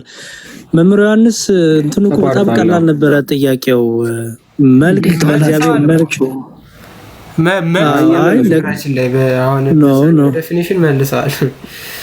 አይ ገና ነው እንጂ ታላቁ። ምክንያቱም ለእግዚአብሔር መልክ ሲባል ምን ማለት ነው የሚለውን አሁን ትልቁ መልክ ማለት ለምሳሌ ክርስቶስን በእግዚአብሔር መልክ ሲኖር ሳለ ይለዋል። ስለዚህ ለእግዚአብሔር መልክ የሚለው ሲነግረን ብለናል። ታላቁ ጅብሪል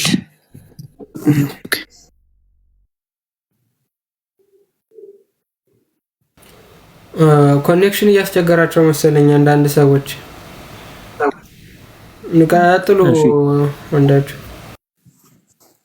አይ እዚህ ጋር መልክ የሚለውን መምህር ወረዱ እንጂ ቢመቻቸው ትርጉሙን ባያስቀምጡልንና መልክ ሲሉ ምን ማለት ነው የሚለውን ባያስቀምጡልን መልካም ነው። ከዛ ውጪ ደግሞ እንደ ቅዱስ ዮሐንስ አፈወርቅ ያሉ አባቶች እንዴት በምን መልኩ አብራሩት አስረዱት የሚለውን ብንግባባ መልካም ነው። ምክንያቱም ሁሉም ቃላት ሲጠቀም በራሱ መንገድ ይጠቀምና ከዛ ልዩነቱ ከቃላት አጠቃቀም ይሆናል። ስለዚህ ቃላቱ ላይ ተግባብተን ምን እያልን ነው፣ ምን እየተናገርን ነው፣ ምንድነው ሐሳባችን የሚለውን ከተስማማን ዘንዳ ሐሳቡ ላይ መግባባት እንችላለን። ይሄ ደግሞ ብዙ ይፈጃል። ባክ ኤንድ ፎርዝም መሄድም ይጠይቃል። ሁሉ ደግሞ እንደ እኔ ያለ መናገርም አይጠበቅበትም። እንደዛ አይደለም። እንደ እኔ አሁን ስለመልክ ሲናገሩ እንደ እኔ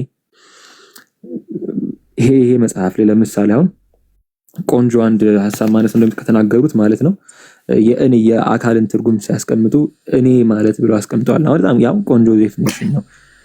ኪዳነ ወልድ ክፍሌ ላይ መጽሐፈ ሰዋስው መዝገበ ቃላታቸው ላይ ገጽ 218 ላይ ተማሳይ የሆነ የአካል ትርጉም ስለሚያስቀምጡ ማለት ነው።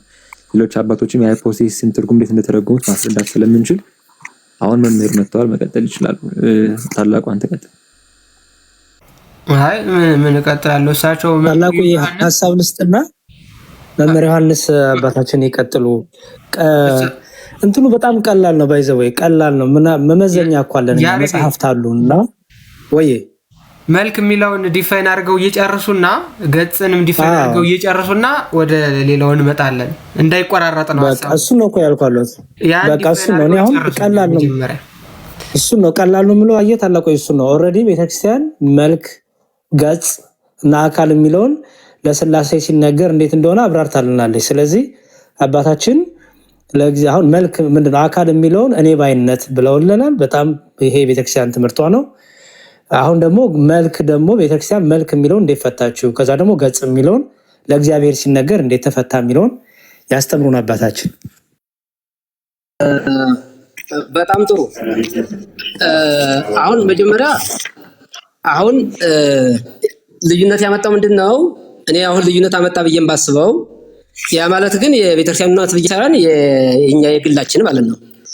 አሁን ገጽና መልካት በምሳሌነት የተቀመጠው የሚል ሐሳብ ይመስለኛል። እኔ ምናልባት መጀመሪያ ግልጽ አድርጉልኝ በእናንተ እንደዚያ ብዬ ነው የተረዳኋችሁ እናንተን ማለት ነው። የታወቁ የተረዱ መልክ ስንል መጀመሪያ ምሳሌነታቸው ላይ ሳይሆን ዴፊኒሽኑ መልክ ማለት ነው። የሚያወራ ሰው አለ እንዴ? አይደለም እኔ ነኝ እያወራሁ ሉፖል ውስጥ እየገባን ስለሆነ ማለት ነው። ተደጋጋሚ የሆነ ነገር ይሆናል፣ ያሰለቻል፣ ሰውም ይሰለቻል እየመሸ ስለሆነ የሚሄደው። አይ ቲንክ መቀመጥ ከቻለ ነጭ ከፊት ለፊት ከፓወርፖይንት ወይ ደግሞ ወርድ ክፈትና እየተጻፈ ሄድ። ከዛ ሁሉም ሰው መጀመሪያ በዴፊኒሽኑ ይስማም። ኦብጀክሽን ያለው ካለ ይናገር። ቢካዝ ኦብጀክሽን ሊኖር ይችላል። አሁን በቃ እኔ በጥቅሉ ታላቁ አንድ ነገር እንረዳና ምናልባት ሰዓቱ እንዳይሄድና ነገሮች ወደላ ጊዜ እንዳይፈጅብን እኔ አሁን እናንተን የተረዳኋችሁ ለስላሴ ገጽና መልካት የሚባል የላቸውም የሚል ሐሳብ ነው የተረዳሁት። ትክክል ነኝ አይደለም? እሱ ሌላ ጉዳይ ሆኖ ማለት ነው የተረዳሁት እንደዚህ አይደለም። መምህር እንደዛ ያለ አንድም ሰው እዚህ ጋር የለም። ግን አሁን ከቅድም ጀምሮ ታላቁ እኛም እየጠየቅነው ያለው ምንድነው መልክ የሚለውን የኛን ምሳሌ ነው እና የሚለውን ይተውትና መልክ ሲሉ እርሶ ምን እያሉ ነው? እርሶ መምህር ዮሐንስ መልክ ሲሉ ምን እያሉ ነው የሚለውን ነው የምንፈልገው። ያው አትናቴዎስ ከትርጓሜው በፊት ለስላሴ መልካት አላቸው የላቸው የሚለውን መጀመሪያ እንግባባ። ከዚያ በኋላ ነው ትርጓሜው ምናየው። ቆይ መምህር አንድ ጊዜ መልክ የሚለው አላቸው ወይም የላቸው ከማለታችን በፊት ይሄ የምንለው መልክ ምንድነው የሚለው ላይ መግባባት አለብን። ስለዚህ እርሶ መልክ ሲሉ ምን ማለቶት ነው የሚለውን ይንገሩን መምህር። ወይ አትናቴዎስ አሁን ያማ እኔ ቅድም የጠየቁን ጥያቄ እንደገና ሌላ አሁን እኔ ያልኋለሁት እኔ እኮ የተረዳሁትን ነው። ካልተረዳው የእናንተን ሐሳብ እንድነግሩኝ ነው። እኔ አሁን ቅድም አካል አለው አይንት መልካት ገጽ የሚለው ግን ምሳሌያዊ አነጋገር ነው የሚል ነው ማብራሪያ ሲሰጥ የነበረው። እዚህ ጋር እንደዚህ አይነት ንግግር የተናገረ ሰው የለም። ግን አሁንም እሱ አይደለም ነጥቡ መምህር። ቆይ መምህር እሱ አይደለም ነጥቡ። ቆይ መምህር እንግዳስ ይኸውልህ አትናቴዎስ ቆይ አትናቴዎስ አይደለም እንደዚያ ከሆነ እኔ ያዙና እንነጋገር። እንደዚያ ከሆነ ቀን መያዝ አይደለም መምህር እየባኩትን የእርሶን አሁን የመልክ ትርጉም ይንገሩን። የእርሶን ምንድነው መልክ ሲሉ እያሉ ያሉት እሱን ባኩትን ይንገሩ። ሁሉም ሰው እየጠየቀ ከራሴ ሳይሆን ከመጽሐፍም ጠቅሰው ከመጽሐፍም የምንፈልገው እኚህ ምሳሌያዊ ነው አይደለም የሚል አይደለም። መልክ ሲሉ እርሶ መምህር ዮሐንስ የኔታ ምን እያሉ ነው የሚለውን እንዲነግሩን ነው መምህር። ይቀጥሉ። በጣም ጥሩ። እኔ እንደውም ሁለት መጽሐፍ ነው ጠቅሼ የምናገረው። አሁን ቅድም የተጠቀሰው ያትናቴዎስ ናምን ከመቦለ እግዚአብሔር መልካት ይልና ጽዱቋት ይልና ምን ይላል? አይን ወእዝን አይዳው ዋይጋር ወለተርፉ ምን ይሆን አካል ማለት መልካት የሚባሉት እነዚህ ናቸው። በእኔ በመጽሐፍ ስለዚህ አትናቴዎስ በአንተ አገላለጽ መልካት ምንድን ናቸው? ቆይ እሱ ጋር መጣለው። ስለዚህ በእርሱ አገላለጽ መልክ ሲሉ እያሉ ያሉት የአካላት ክፍላትን ነው። አሁን የኔ ያረዳድ ሳይሆን የመጽሐፍ ነው እየነገሩ ያሉት እኮ። እሺ በመጽሐፉ አረዳድ መጽሐፉ እያለ ያለው መልካት ማለት አይን ጆሮ አይዳው አይጋር ናቸው እያልኩ። እሺ መምህር፣ ስለዚህ ለእርሶ መልክ ማለት የአካል ክፍል ነው እኮ ጠቀሰ እኮ መጽሐፉ እኮ ጠቀሰ። እኔ እኮ ሳይሆን መጽሐፉ ጠቀሰ እኮ። እሺ ገባኝ። እሺ በመጽሐፉ መሰረት እርሶ የተረዱት መልክ ሲሉ የአካል ክፍል ነው ወይስ አይደለም? በትክክል። ስለዚህ መልክ የሚሉት የአካልን ክፍል ነው አይደለ? አዎ። እሺ መልካም። ስለዚህ አዳም ያሉት የአካል ክፍል ሁሉ ለእግዚአብሔርም አለው እያለ ነው መልክ ሲሉ ማለት ነው አይደለ? አይ ይኸውልህ አትናቴዎስ ጠይቀኛን አይደል? እኔ መልሼልሃለሁ። መልካት ማለት ምንድናቸው ባንተ ቋንቋ?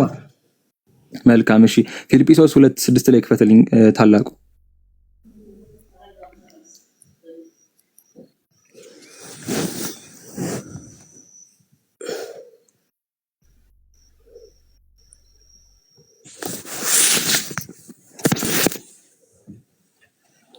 ሁለት 6 ከ5 ጀምረ ማለት ነው።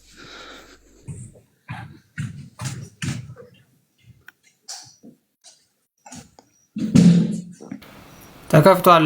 በክርስቶስ ኢየሱስ የነበረ ይህ ሐሳብ በእናንተ ዘንድ ደግሞ ይሁን። እርሱ በእግዚአብሔር መልክ ሲኖር ሳለ ከእግዚአብሔር ጋር መተካከልን መቀማት እንደሚገባ ነገር አልቆጠረውም። እሺ ከዛ አሁን እዚህ ጋር በእግዚአብሔር መልክ ሳለ ይላል። ግሪኩን ከተመለከታችሁት ሞርፌቴዩ ነው የሚለው። ሞርፌ ማለት እንግሊዝኛው ላይ የሚያስቀምጠው ቆይ ልናገር መምህር ልክ እርሶ የአትናቴዎስን ጠቅሰው እንዳብራሩ እኔም ደግሞ ከመጽሐፍ ቅዱስ ጠቅሼ አብራራለሁኝ። ከዛ በኋላ እሱ ላይ እናወራለን ማለት ነው። ግሪኩ የሚለው ሞርፌቴዩ ነው።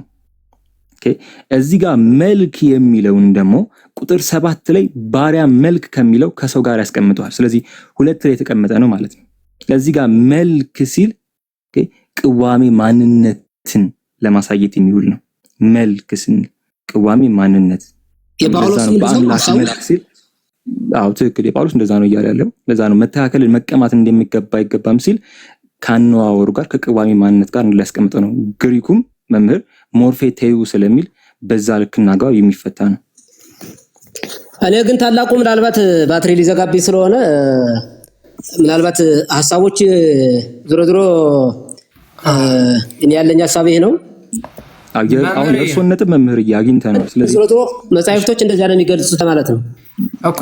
አይ አሁን እዚህ ጋር ራሱ ዛትናቴዎስ ሃይማኖተ አበው ላይ የተቀመጠውን ራሱ እኮ ከፍተን ብንመለከተው መምህር ዮሐንስ ከርሶ ጋር እያወራው ነውና አይን፣ ጆሮ፣ እጅ፣ እግር ብሎ የሚናገረው አሁን በተረዱበትና ይሄ የአካል ክፍል ብለው አሁን ለዛትናቴዎስ በነገሩበት መልኩ ሳይሆን ከስር የተቀመጡትን ክፍሎች ተመልከቷቸው። መዝሙረ ዳዊት 34:15 እንዲሁም 118:73 አንደኛ ጴጥሮስ 3:12 የዮሐንስ ራዕይ ምዕራፍ 1 ከ18 ከ13 እስከ 17 ነው የተቀመጠው። ስለዚህ አሁን እነዚህ ሁሉ ገብተው ቢመለከቷቸው አንዱም ቀጥታ ሊተራል የሆነ ልክ እንደ ሰው አይን፣ ጆሮ የሚል ትርጉም የለውም። ለምሳሌ መዝሙረ ዳዊት ምዕራፍ 34:15ን እንደው ሰውም እንዲያየው እዚሁ ላይ ከፈት አድርገን እንመልከተው። እንደው ቀጥታ እዚህ ላይ እንደተጠቀሰው ነው ወይ ያለ የሚለውን ማለት ነው። ለምሳሌ የአባ ጊዮርጊስ ዘጋስጫ እንዴት ይገልጹታል? ምንም ይላውን መምሬ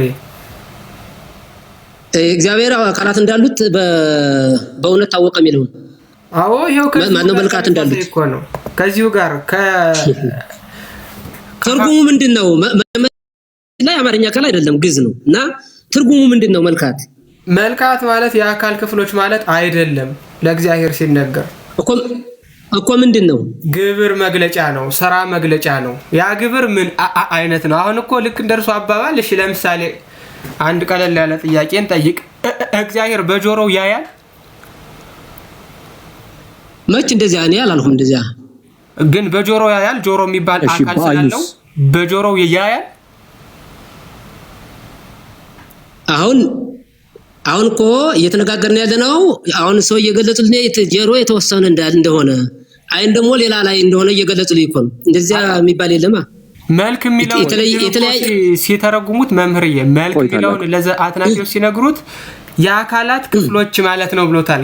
ክፍል ካሉ የሚቆጠሩ ናቸው ማለት ነው። 1 2 3 ብዬ ልቆጥራቸው የምችላቸው ናቸው ማለት ነው። ልክ እንደዛ ከሆነ ደግሞ በግብርም አይመሳሰሉም ማለት ነው። ለምሳሌ እግዚአብሔር በእጁ ይሰማል መምህር። አሁን ከኔ ጥያቄ ጋር እኮ አይገናኝም። እኔ ስላልገባኝ ጥያቄ ይሄ ካስቀመጡት ትርጉም ጋር ግን መምህር ይገናኛል። ይኸውልህ አትናቴዎስ አሁን ቆይ ታላቁ አሁን ጊዜው ስለሄደ እኔም በእውነት ለመነጋገር ዋይፋይ ሊዘጋ ነው፣ ሞባይሉ ሊዘጋብኝ ነው። አሁን እኔ በቀጥታ ጥቅሶችን አውጥቼ ማለት ገጸ ንባቡን አውጥተን የምናየው ሌላ ምንም አያስፈልግም እኮ አሁን ማብራሪያ ምናምን ሳይሆን ገጸ ንባቡን አውጥተን አሁን የብሉያት መጻሕፍትንም የሊቃውንት መጻሕፍትንም እናያለን እና አሁን በጥቅሉ አባቶችም ይላሉ መምህር አንድ ጊዜ አባቶችም መጽሐፍ ቅዱስም ይላል ኢቭን ጴጥሮስ ራሱ ተናግሯል አይደለ? ንባብ ይገላል። ገጸ ንባብ ሲሉ ያጣላን እኮ ገጽ ማለት እዚህ ጋር ሐሳብ የመጣው ገጸ ንባቡ ላይ ቆይ ገጸ ንባብ አይደለም፣ ገጸ ንባብ አይደለም፣ ትርጓሜ ነው። አትናቴዎስ ይቅርታ፣ እሺ መምህር ትክክል ብለው ትርጓሜ ነው። ይቅርታ። ስለዚህ አዎ ገጸ ንባብ አይደለም። አትናቴዎስ አንድ ነገር አዳምጠኝ። አንድ ጊዜ አዳምጠኝ እንዴ። አሁን ገጸ ንባብ ምናምን የሚለው አይሰራም። አሁን ይኸውልህ እየሰማኸኝ ነው። እርሶ ነው ያሉት ገጸ ንባብ ምናምን ሳይሆን በትክክለኛ መጻሕፍት የተጠቀሰ የተነገረ ስለሆነ እንዴት አድርገን እንረዳው የሚለው ሐሳብ እንጂ ገጸ ንባብ ምናምን የሚለው አይደለም። ይሄ መምህር አንዴ ዛትናቴዎስ አንዴ በቃ በዚህ ሁኔታ መቀጠል ስለማይቻል ሌላ ጊዜ ወይ ቢቀጥል አይሻልም? አሁን እሳቸውም ሊዘጋቢ ነው እያሉ ነው። ያው ወደ ስሜትም እንዳይሄድ ሌላ ቀን ቢሆን ይሻላል። በቃ ሌላ ቀን ቢሆን ይቻላል። ምናልባት ማራዘም ይቻላል። ግን መደማመጥ ብንለምድ ጥሩ ነው። አንድ ሰው እያወራ አለው ሰማለሁ። እሺ ቤት እሰማለሁ። እሺ ቤት እንትን እየተደረገ ነው። እሺ አታርጉ ረፉ። አንድ ሰው ቢያወራ ጥሩ ነው። ባንደራረብ ማለት ነው። መደራረብ ይረብሻል። መግባባት ስለሆነ የያዝነው ቅድም ጀምሮ ዴፊኒሽኑ ይቀመጥ ብዬ ያስቀመጥኩት የተናገርኩት ለዛ ነው። መጀመሪያ የጋራ ዴፊኒሽን ይኖረን፣ ፖሌሚካል ደግሞ አናድርገው። አንዳችን ያልገባንን አንዳችን ልናስረዳ ነው እንጂ አንዱን ጠልፎ ለመጣል አይደለም። ልክ ኮመንት ላይ እንደነበረው ይሄ በጣም ድብድብ ቀረሽ ምናምን ባናስመስለው። የአንድ ሰው ሐሳብ ምናምን አይደለም። ብዙ ሰዎች የሚያቀነቅኑ ስላሉ ክላሪፋይ ለማድረግ የግዴታ ዴፊኒሽኑ ያስፈልገናል። አንድ ሁለተኛ ዴፊኒሽኑን ስናስቀምጥ ደግሞ ፖሌሚካል ባንሆን፣ ቢካዝ በዛኛውም ወገን ያለው ለዲስከሽኑ ብቻ አይመችም የሚያስማማን ከሆነ ማለት ነው። ይሄ ለብዙ ዓመት የነበረው ጭቅጭቅ አሁን የሚቀጥል ከማለት ባለፈ ስለማይጠቅም እና መደማመጥ ይሁን ፕሊዝ። አንድ ሁለተኛ ደግሞ ዴፊኒሽኑን ያስቀምጥ። ሌላ ጊዜ ይዘጋጁና መምህር ዮሐንስም በደንብ እነዚህ ገጽ፣ መልክ የሚሉ ቃላት በተለይ ከእግዚአብሔር አንጻር ሲነገሩ ምን እንደሆነ በደንብ ጥርት ያለ ነገር። አሁን ለምሳሌ ቅድም ምን ብለዋል?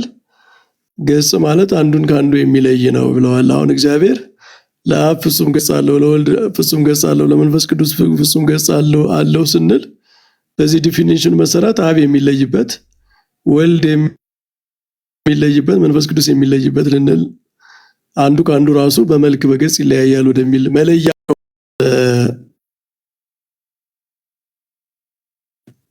ዲፊኒሽን ያሱ ነው። ሁለተኛ ቅድም ፓላዲዮስ እንዳለው እንደዚህ አይነት ነገሮች ሲበየኑ በተቻለ መጠን አንዱ ከአንዱ ለመራቅ የአንዱን ተቃራኒ አይነት ሐሳብ ለመያዝ ሲሄድ ነው ብዙ ጊዜ አለመረዳዳት፣ መራራቅ፣ ክፍፍል የሚፈጠረውና በታሪክም እንደዚያ ይመስለኛል። እኔ በተለይ አሁን በዚህ ጉዳይም በተደረጉ ክርክሮች ከዛኛው ሐሳብ አስማች አስ ፖሲብል ለመራቅ የሚደረግ በጣም ፖለሚካል የሆነ ነገር ሲሆን ነው እንጂ አንዱ የአንዱን ኮንሰርን ሐሳብ መረዳት ለመግባባት ቀላል ያደርገዋል። በዛ መንገድ ቢሆን ውይይቱ። እንደ ሶስተኛ ግን ኮሜንት ለማድረግ ሃይማኖተ አበው ላይ ያለው የቅዱስ አትናቴዎስ ያለው ተብሎ የሚጠቀስበት እንግዲህ በዚህ አሁን ባለው ውይይት ደረጃ ብቻ ሳይሆን ይሄ የኔ ኮሜንት ነው። እኔ እስካሁን ባደረኩት ጥናት ከቅዱስ አትናቴዎስ የሚታወቁ ስራዎች ውስጥ የለም እና ተጨማሪ ከአንድ የአረቢኩንም ሃይማኖተ አበው ያጠና ሰው እንደዚሁ ደራሲው ላይ ብዙ ኮንትሮቨርሻል ነገር አለ። ሁሉንም ማለት አይደለም። ሃይማኖተ አበው ላይ ያለው አትናቴዎስ የሚለው ኦልሞስት ሁሉም ይታወቃል የት ቦታ እንደተወሰዱ ከቅዱስ አትናቴዎስ መጽሐፍት ውስጥ። ይሄኛው ያለበት ግን ታላቁ ዝቅ አድርገው አንድ ላይ እስኪ ወሰደው አርዕስቱን ማለት ነው። አርዕስቱ ምንድነው?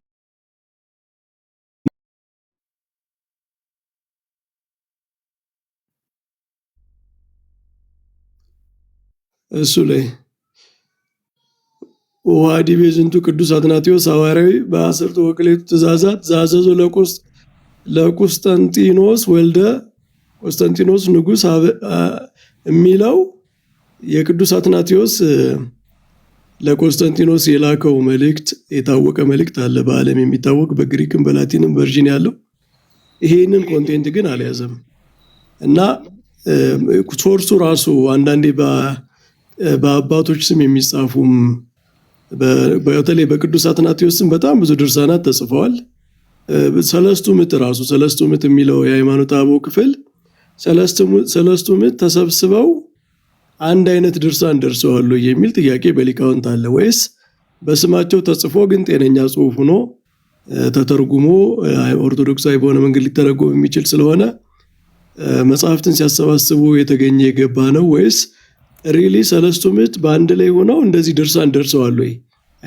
ያው የኒቂያ ጸሎት ሃይማኖት የታወቀ ነው፣ ሰለስቱ ምዕት ነው። ከዚያ ውጭ የሚታወቀው እንትኑ ነው ይሄ ቃለ ጉባኤዎች በጉባኤያት የተናገሯቸው ቃለ ጉባኤያት ምናምን ናቸው እንጂ እንደዚህ ወጥ የሆነ ድርሰት ሰለስቱ ምዕት ተሰብስበው ደርሰዋል የሚለው ራሱ ብዙ ጥናት የሚጋብዝ ነገር ነው እና በተለይ ይሄ ፓርቲ ያለበት የቅዱስ አትናቴዎስ ክፍል እና የሰለስቱ ምዕት እነዚህ የሃይማኖተ አበው ክፍሎች ራሱ ምንጫቸው መጠናት አለበት፣ ትርጉማቸውም ራሱ መጠናት አለበት። አሁን ሲተረጎም አንዳንዴ ፍሪ የሆነ ትራንስሌሽን ይኖራል፣ አንዳንዴ ደግሞ እንደ ማብራሪያ የሚገቡ ነገሮች ይኖራሉ መሀል ላይ ማለት ነው። ለምሳሌ ቅባት ጸጋ እየተባሉ በነበረው ክርክር ውስጥ ከቄርሎስ የሚጠቀስ ነበረ። ተሰራ ወልደ እግዚአብሔር በኃይለ ቅባተ መንፈስ ቅዱስ የሚል ቄርሎስ እንዲህ ብሏል እያሉ ቅባቶች የሚጠቅሱት ማለት ነው። ወደ ግሪኩ ወደ ላቲኑ ሂዳችሁ ስታዩት ተሰራ ወልደ እግዚአብሔር በኃይለ መንፈስ ቅዱስ ነው እንጂ የሚለው በኃይለ ቅባተ የሚል ቃል የለም። ግዕዙ ላይ ብቻ ነው ያለው። ስለዚህ በትርጉሞች በትራንስሌሽኖች ሲተረጎሙ የሚገቡ ኢንተርፖሌትዱ ነው እንደ ማብራሪያ እየሆኑ የሚገቡ ነገሮችም ስለሚኖሩ ምንጫቸው ራሱ ሃይማኖተ አበው በተለይ የሚያከራክሩ ነገሮች ሊቃውንትም በጣም ለረጅም ዘመናት ያከራከሩ ነገሮች ምንጫቸው ራሱ መታየት አለበት የሚል ሐሳብ አለኝ። እኔ በዚያው አጋጣሚ እግዚአብሔር ይስጥልኝ። እውነት ነው። ምናልባት ልጨምር መምህር በረከት ያነሱት ሐሳብ ላይ ቅድም ሃይማኖተ አበው ላይ ያለው ክፍል ብቻ ሳይሆን አሁን የምዕራፍ 28 የአትናቴዎስ ብቻ ሳይሆን ምዕራፍ 19 ቁጥር 33 ላይ ያለውም እሱም ራሱ ጥያቄ የተነሳበት ክፍል ስለሆነ ማለት ነው። በተለይ ትርጉሙ ላይ ግዕዙ ላይም ነው በነገራችን ላይ አማርኛው ላይ ብቻ ሳይሆን ግዕዙ ላይ ጥያቄ ተነስቶበታል፣ የጻፉበትም አሉ በዚህ ጉዳይ ማለት ነው። አለፍ ሲልም ግን ምናልባት ተሻግሮ እና አባ ጊዮርጊስ ዘጋስጫ ጋር የሚመጣና ተቃራኒ የሚመስል ሀሳብ ያስቀመጡም አሉ። መጽሐፈ ሚስጥር ምዕራፍ 1 ላይ ኦልሞስት ሃይማኖተ አበው አሁን ያስቀመጠበት ምዕራፍ 28 ላይ ያለውን ሀሳብ የሚመስል ሀሳብ ያስቀምጣሉ። በሌሎች መጽሐፋቸው ደግሞ ሌላ ሀሳብ ያስቀምጣሉ። ኮንትራዲክተሪ የሚመስል ሀሳብ ማለት ነው። ቴክስቶቹ በራሳቸው መመርመር ይኖርባቸዋል። ለማስታረቅ የምንሄድበት ጥረት አይ ዶንት ቲንክ ፍሩትፉል የሚሆን ቢካዝ ሞስትሊ እንደውም አሁን ያለው ስኮላርሺፕ ወደ ፎርጀሪ የሚወስድ ነው። አለስ እሱ በደንብ እስካልተጠራ ድረስ ቴክስቱን ሃይማኖተ አበውን እየጠቀስን ሪኮንሳይል የምናደርግበት መንገድ አይ ዶንት ቲንክ ሶ የሚያስኬድ ፐርሰናሊ ማለት ነው። አንድ ደግሞ የጋራ ዴፊኒሽን ደግሞ ቢኖረን ደን ይህንኑ ዴፊኒሽን ራሱ በራሳቸው በተጣመሙ ይሁን በባልጣሙ ብቻ በሁሉም የሚሰጠው ዴፊኒሽን ሰምባዲ ምን እያለ ነው ሰምባዲስ ምን እያለ አይደለም የሚለው መዘርዘር አለበት። እኔ ይሄን ብያለሁ ይሄን ነው የምናገረው፣ ኦኬ ምንስ እያልክ አይደለም ይሄን ደን ሪኮንሳይል ለማድረግ ይቀላል ማለት ነው። ቢኮዝ ክፍላቶች ብዙ ናቸው የሚጠቀሱት ኦተንቲሲቲ ላይም የሚነሳ ነገር ስላለ ማለት ነው። በደንብ ከተሄደ ኢሪኮንሳይለብል ነው እግዚአብሔር በሚያውቀው ሜቢ ሌላ ቀን ፕሮግራም ካልተያዘ በስተቀር ማለት ነው። ኤክስትሪም ለማስታረቅ ካልሄድን በስተቀር ዶንት ቲንክ የሚመጣው እኔው ጊዜ ስለሌለን መሀል ላይ ሞጥቼ ስለነበረ ወደ ዘፍጥረት እንዴት ዲስከሽኑ እንዴት እንደገባ ባላቅም ዴፊኒሽኑ ጋር ቢያልቅ ጥሩ ነበረ። በቃ ሌላ ቀን ይሁን። አመሰግናለሁ። ታላቁ ሀሳብ ልስጥ። ታላቁ የዲያቆን እኔ የአትናቴዎስ ላይ አሁን ገብተን እንትኖቹን ብናያቸው ጥቅሶቹ ራሳቸው ብናያቸው ጥሩ ነው። እዛ አትናቴዎስ ላይ መጽሐፎቹ መጽሐፍ ቅዱስ ሪፈር ያደርጋል። አሁን ቀላል ነው። መጽሐፎቹን ጥቅሶቹን እንወስዳለን። ከዚህ ምክንያቱም ምንጩ የሚቀዳው መጽሐፍ ቅዱስ ስለሆነ ከዛ መጽሐፍ ቅዱስ ደግሞ ትርጓሜ አለን። ስለዚህ በትርጓሜ እናስማማዋለን ማለት ነው። እኔ ከማጠቃላላችን በፊት ውይይቱ ሌላ ቀን ይሁን፣ ግን ከማጠቃላላችን በፊት ይኸው መጽሐፍ ላይ ያሉት ጥቅሶች ዝም ብለን የምናልፋቸው መሆን የለበትም። መጽሐፍ ቅዱሱ ተቀምጦልናል። ከዛ ደግሞ የመጽሐፍ ቅዱስ ትርጓሜ ደግሞ አለን። ስለዚህ በትርጓሜ ደግሞ መልክ፣ ገጽ፣ አካል የሚለው እንዴት ነው የምንረዳው? የቤተክርስቲያን ትምህርት ምን ይላል? ትርጓሜያችን አንድምታችን ምን ይላል? ምክንያቱም በእኛ ቤተክርስቲያን እኔ የሚባል ትርጓሜ የለም እንደምታውቁት። ስለዚህ ቤተክርስቲያን ምን አለች? አባቶቻችን ምን ብሎ ፈቱት ነው። ለእግዚአብሔር ሲነገር ለሰውኛ የተነገረው ለእግዚአብሔር ሲነገር ክርስቶስ ብርሃን ነው፣ ሐዋርያትም ብርሃን ተብለዋል። እግዚአብሔር ቅዱስ ራቅ አድርጋችሁ ቃሉን ለመግለጽ በዚህ ስለተሰባሰባችሁ በላይኛዋ ሰማይ በኢየሩሳሌም ሰማያዊት በመጨረሻው ዘመን እና ሰዓት ይሰብስባችሁ የሚል ወንድማዊ መልእክት ነው። ሌላ ቀን እንገናኝ። ከመገናኘታችን በፊት ግን የኔም ሐሳብ ወንድም መዝሙረ ያሬድ ይቅርታ አድርጌያለሁ በዛው ማለት ነው ያነሳውን የሱን ሐሳብ አትናቴዎስ ጥቅስ ነው የጠቀሰ። ከአትናቴዎስ ወዲህ የተመሰረተ እምነት የለንም። ከአትናቴዎስ በፊት የተመሰረተውን እምነት ራሱ አትናቴዎስ ደግሞ ገልጾ የጻፈው ጽሑፍ ነው እና አትናቴዎስ አቡነ ምን ብሎ ነው የጻፈ? ማንን መሰረት አድርጎ ነው ስንል መጻሕፍትን ጠቅሷል። መጻሕፍትን የጠቀሳቸው መጻሕፍት አንደኛው ልበ አምላክ ዳዊት ቅድም ታላቁ አወጣውታል፣ አይተነዋል። አዕይንቲሁ ለእግዚአብሔር የሚለው ነው። የእግዚአብሔር አይኖቹ ብሎ የገለጸው ነው። የእግዚአብሔር አይኖቹ የሚለው አባቶቻችን ምን ብለው ነው የተረጎሙት? አሁንም እሱ ዳዊትን ትርጓሜውን መመልከት ይጠይቃል። ጳውሎስን የጠቀሰበት እኒን ማስረጃዎች እንያቸው ከተቻለ። አይ ይመሻል እንደተቀጠረው ሌላ ቀን ይሁን ከተባለ ግን ሌላ ቀን እንመልከተው። የቤት ስራ ሁላችንም እንውሰድ። መምህር ዮሐንስና እኔ በስልክ በውስጥ እንደዋወላለን። በሚገባ ተወያይተን አንድ ወጥ የሆነች የቤተክርስቲያኗ ትምህርት ላይ ልዩ ስምረት አድርገን በልዩ ልዩ ሐሳብ የሚባክነውን ትውልድ እንድንታደገው አንድነታችን ይቀድማል የሚል መልእክት አለኝ። ስላደመጣችሁኝ እያመሰገኑ ከዚሁ ልጨርስ። እግዚአብሔር ይስጥልኝ። እሺ፣ እግዚአብሔር ይስጥልን። መሰናበቻ ንግግር አደረጉ እኮ እንዴት ነው መምህር? ይወጡ ነው ለመስማት እድል አለኝ። ለዳግም ለመናገር ግን የሌላውን ሰው ጊዜ እንዳልይዝ ብዬ ነው በዚያው የተሰናበት። እሺ፣ ችግር የለም። ዳቆን ያሬዳሉ መዝሙር አለው ታላቁ ሀሳብ አልሰጡም። ሁለት ጊዜ ታፍነዋል። እንግዲህ ይቅር በሉን። ኧረ ሰጠው። እኔ ጨርሻለሁ። ከእኔ እኮ ሰጥቼ ነው እኮ መምህር ኤፍሬም ሀሳብ የሰጡት። እኔ ጨርሻለሁ። እኔ በቃ አሁን የአትናቴዎስ ሲወጣና የቅዱስ አትናቴዎስ በረከቱ የሚደርብን አባታችን እና ይውጣና ጥቅሶቹን ኦልሬዲ ትርጓሜ ያለን ለሰው ማጠቃለያ። ምክንያቱም ሰው ብዙ ጊዜ መጨረሻ ላይ ያለውን ነው የሚይዘው። ስለዚህ ጥቅሶቹን እናንብባቸው፣ ትርጓሜያችን ይነበብ። ከዛ በኋላ በሌላ ቀን ደግሞ ክፍል 2 መምህራችንም አባታችንም መምህር ዮሐንስ ባሉበት እንመካከራለን፣ እናገራለን። ደስ የሚለው ነገር መጨረሻ ላይ ሁላችንም በቤተክርስቲያን ትምህርት ነው የምንመዘነው። የቤተክርስቲያኗ ትምህርት ከሁላችንም ይልቃል። እሱ ነው መመዘኛችንም፣ መክደኛችንም፣ ውበታችንም፣ መስፈርታችንም አጥብቆ የሚይዘንም እሱ ነው። ወጣ ስንልም የሚያስገባንም እሱ ነው። ትምህርታችን ነውና የቤተክርስቲያን ትምህርት ስላለ ነው ባይዘው እንደዚህ ቁጭ ብለን ያወራ ነው። መመዘኛ ስላለን እኮ ነው። እኛ ግራ የተጋባን አይደለንም። ከእውቀት ከፍለን ስለምናቅና ያልደረስንበት እውቀት ስላለ ነው እንጂ እንደዚህ ያነጋግረን።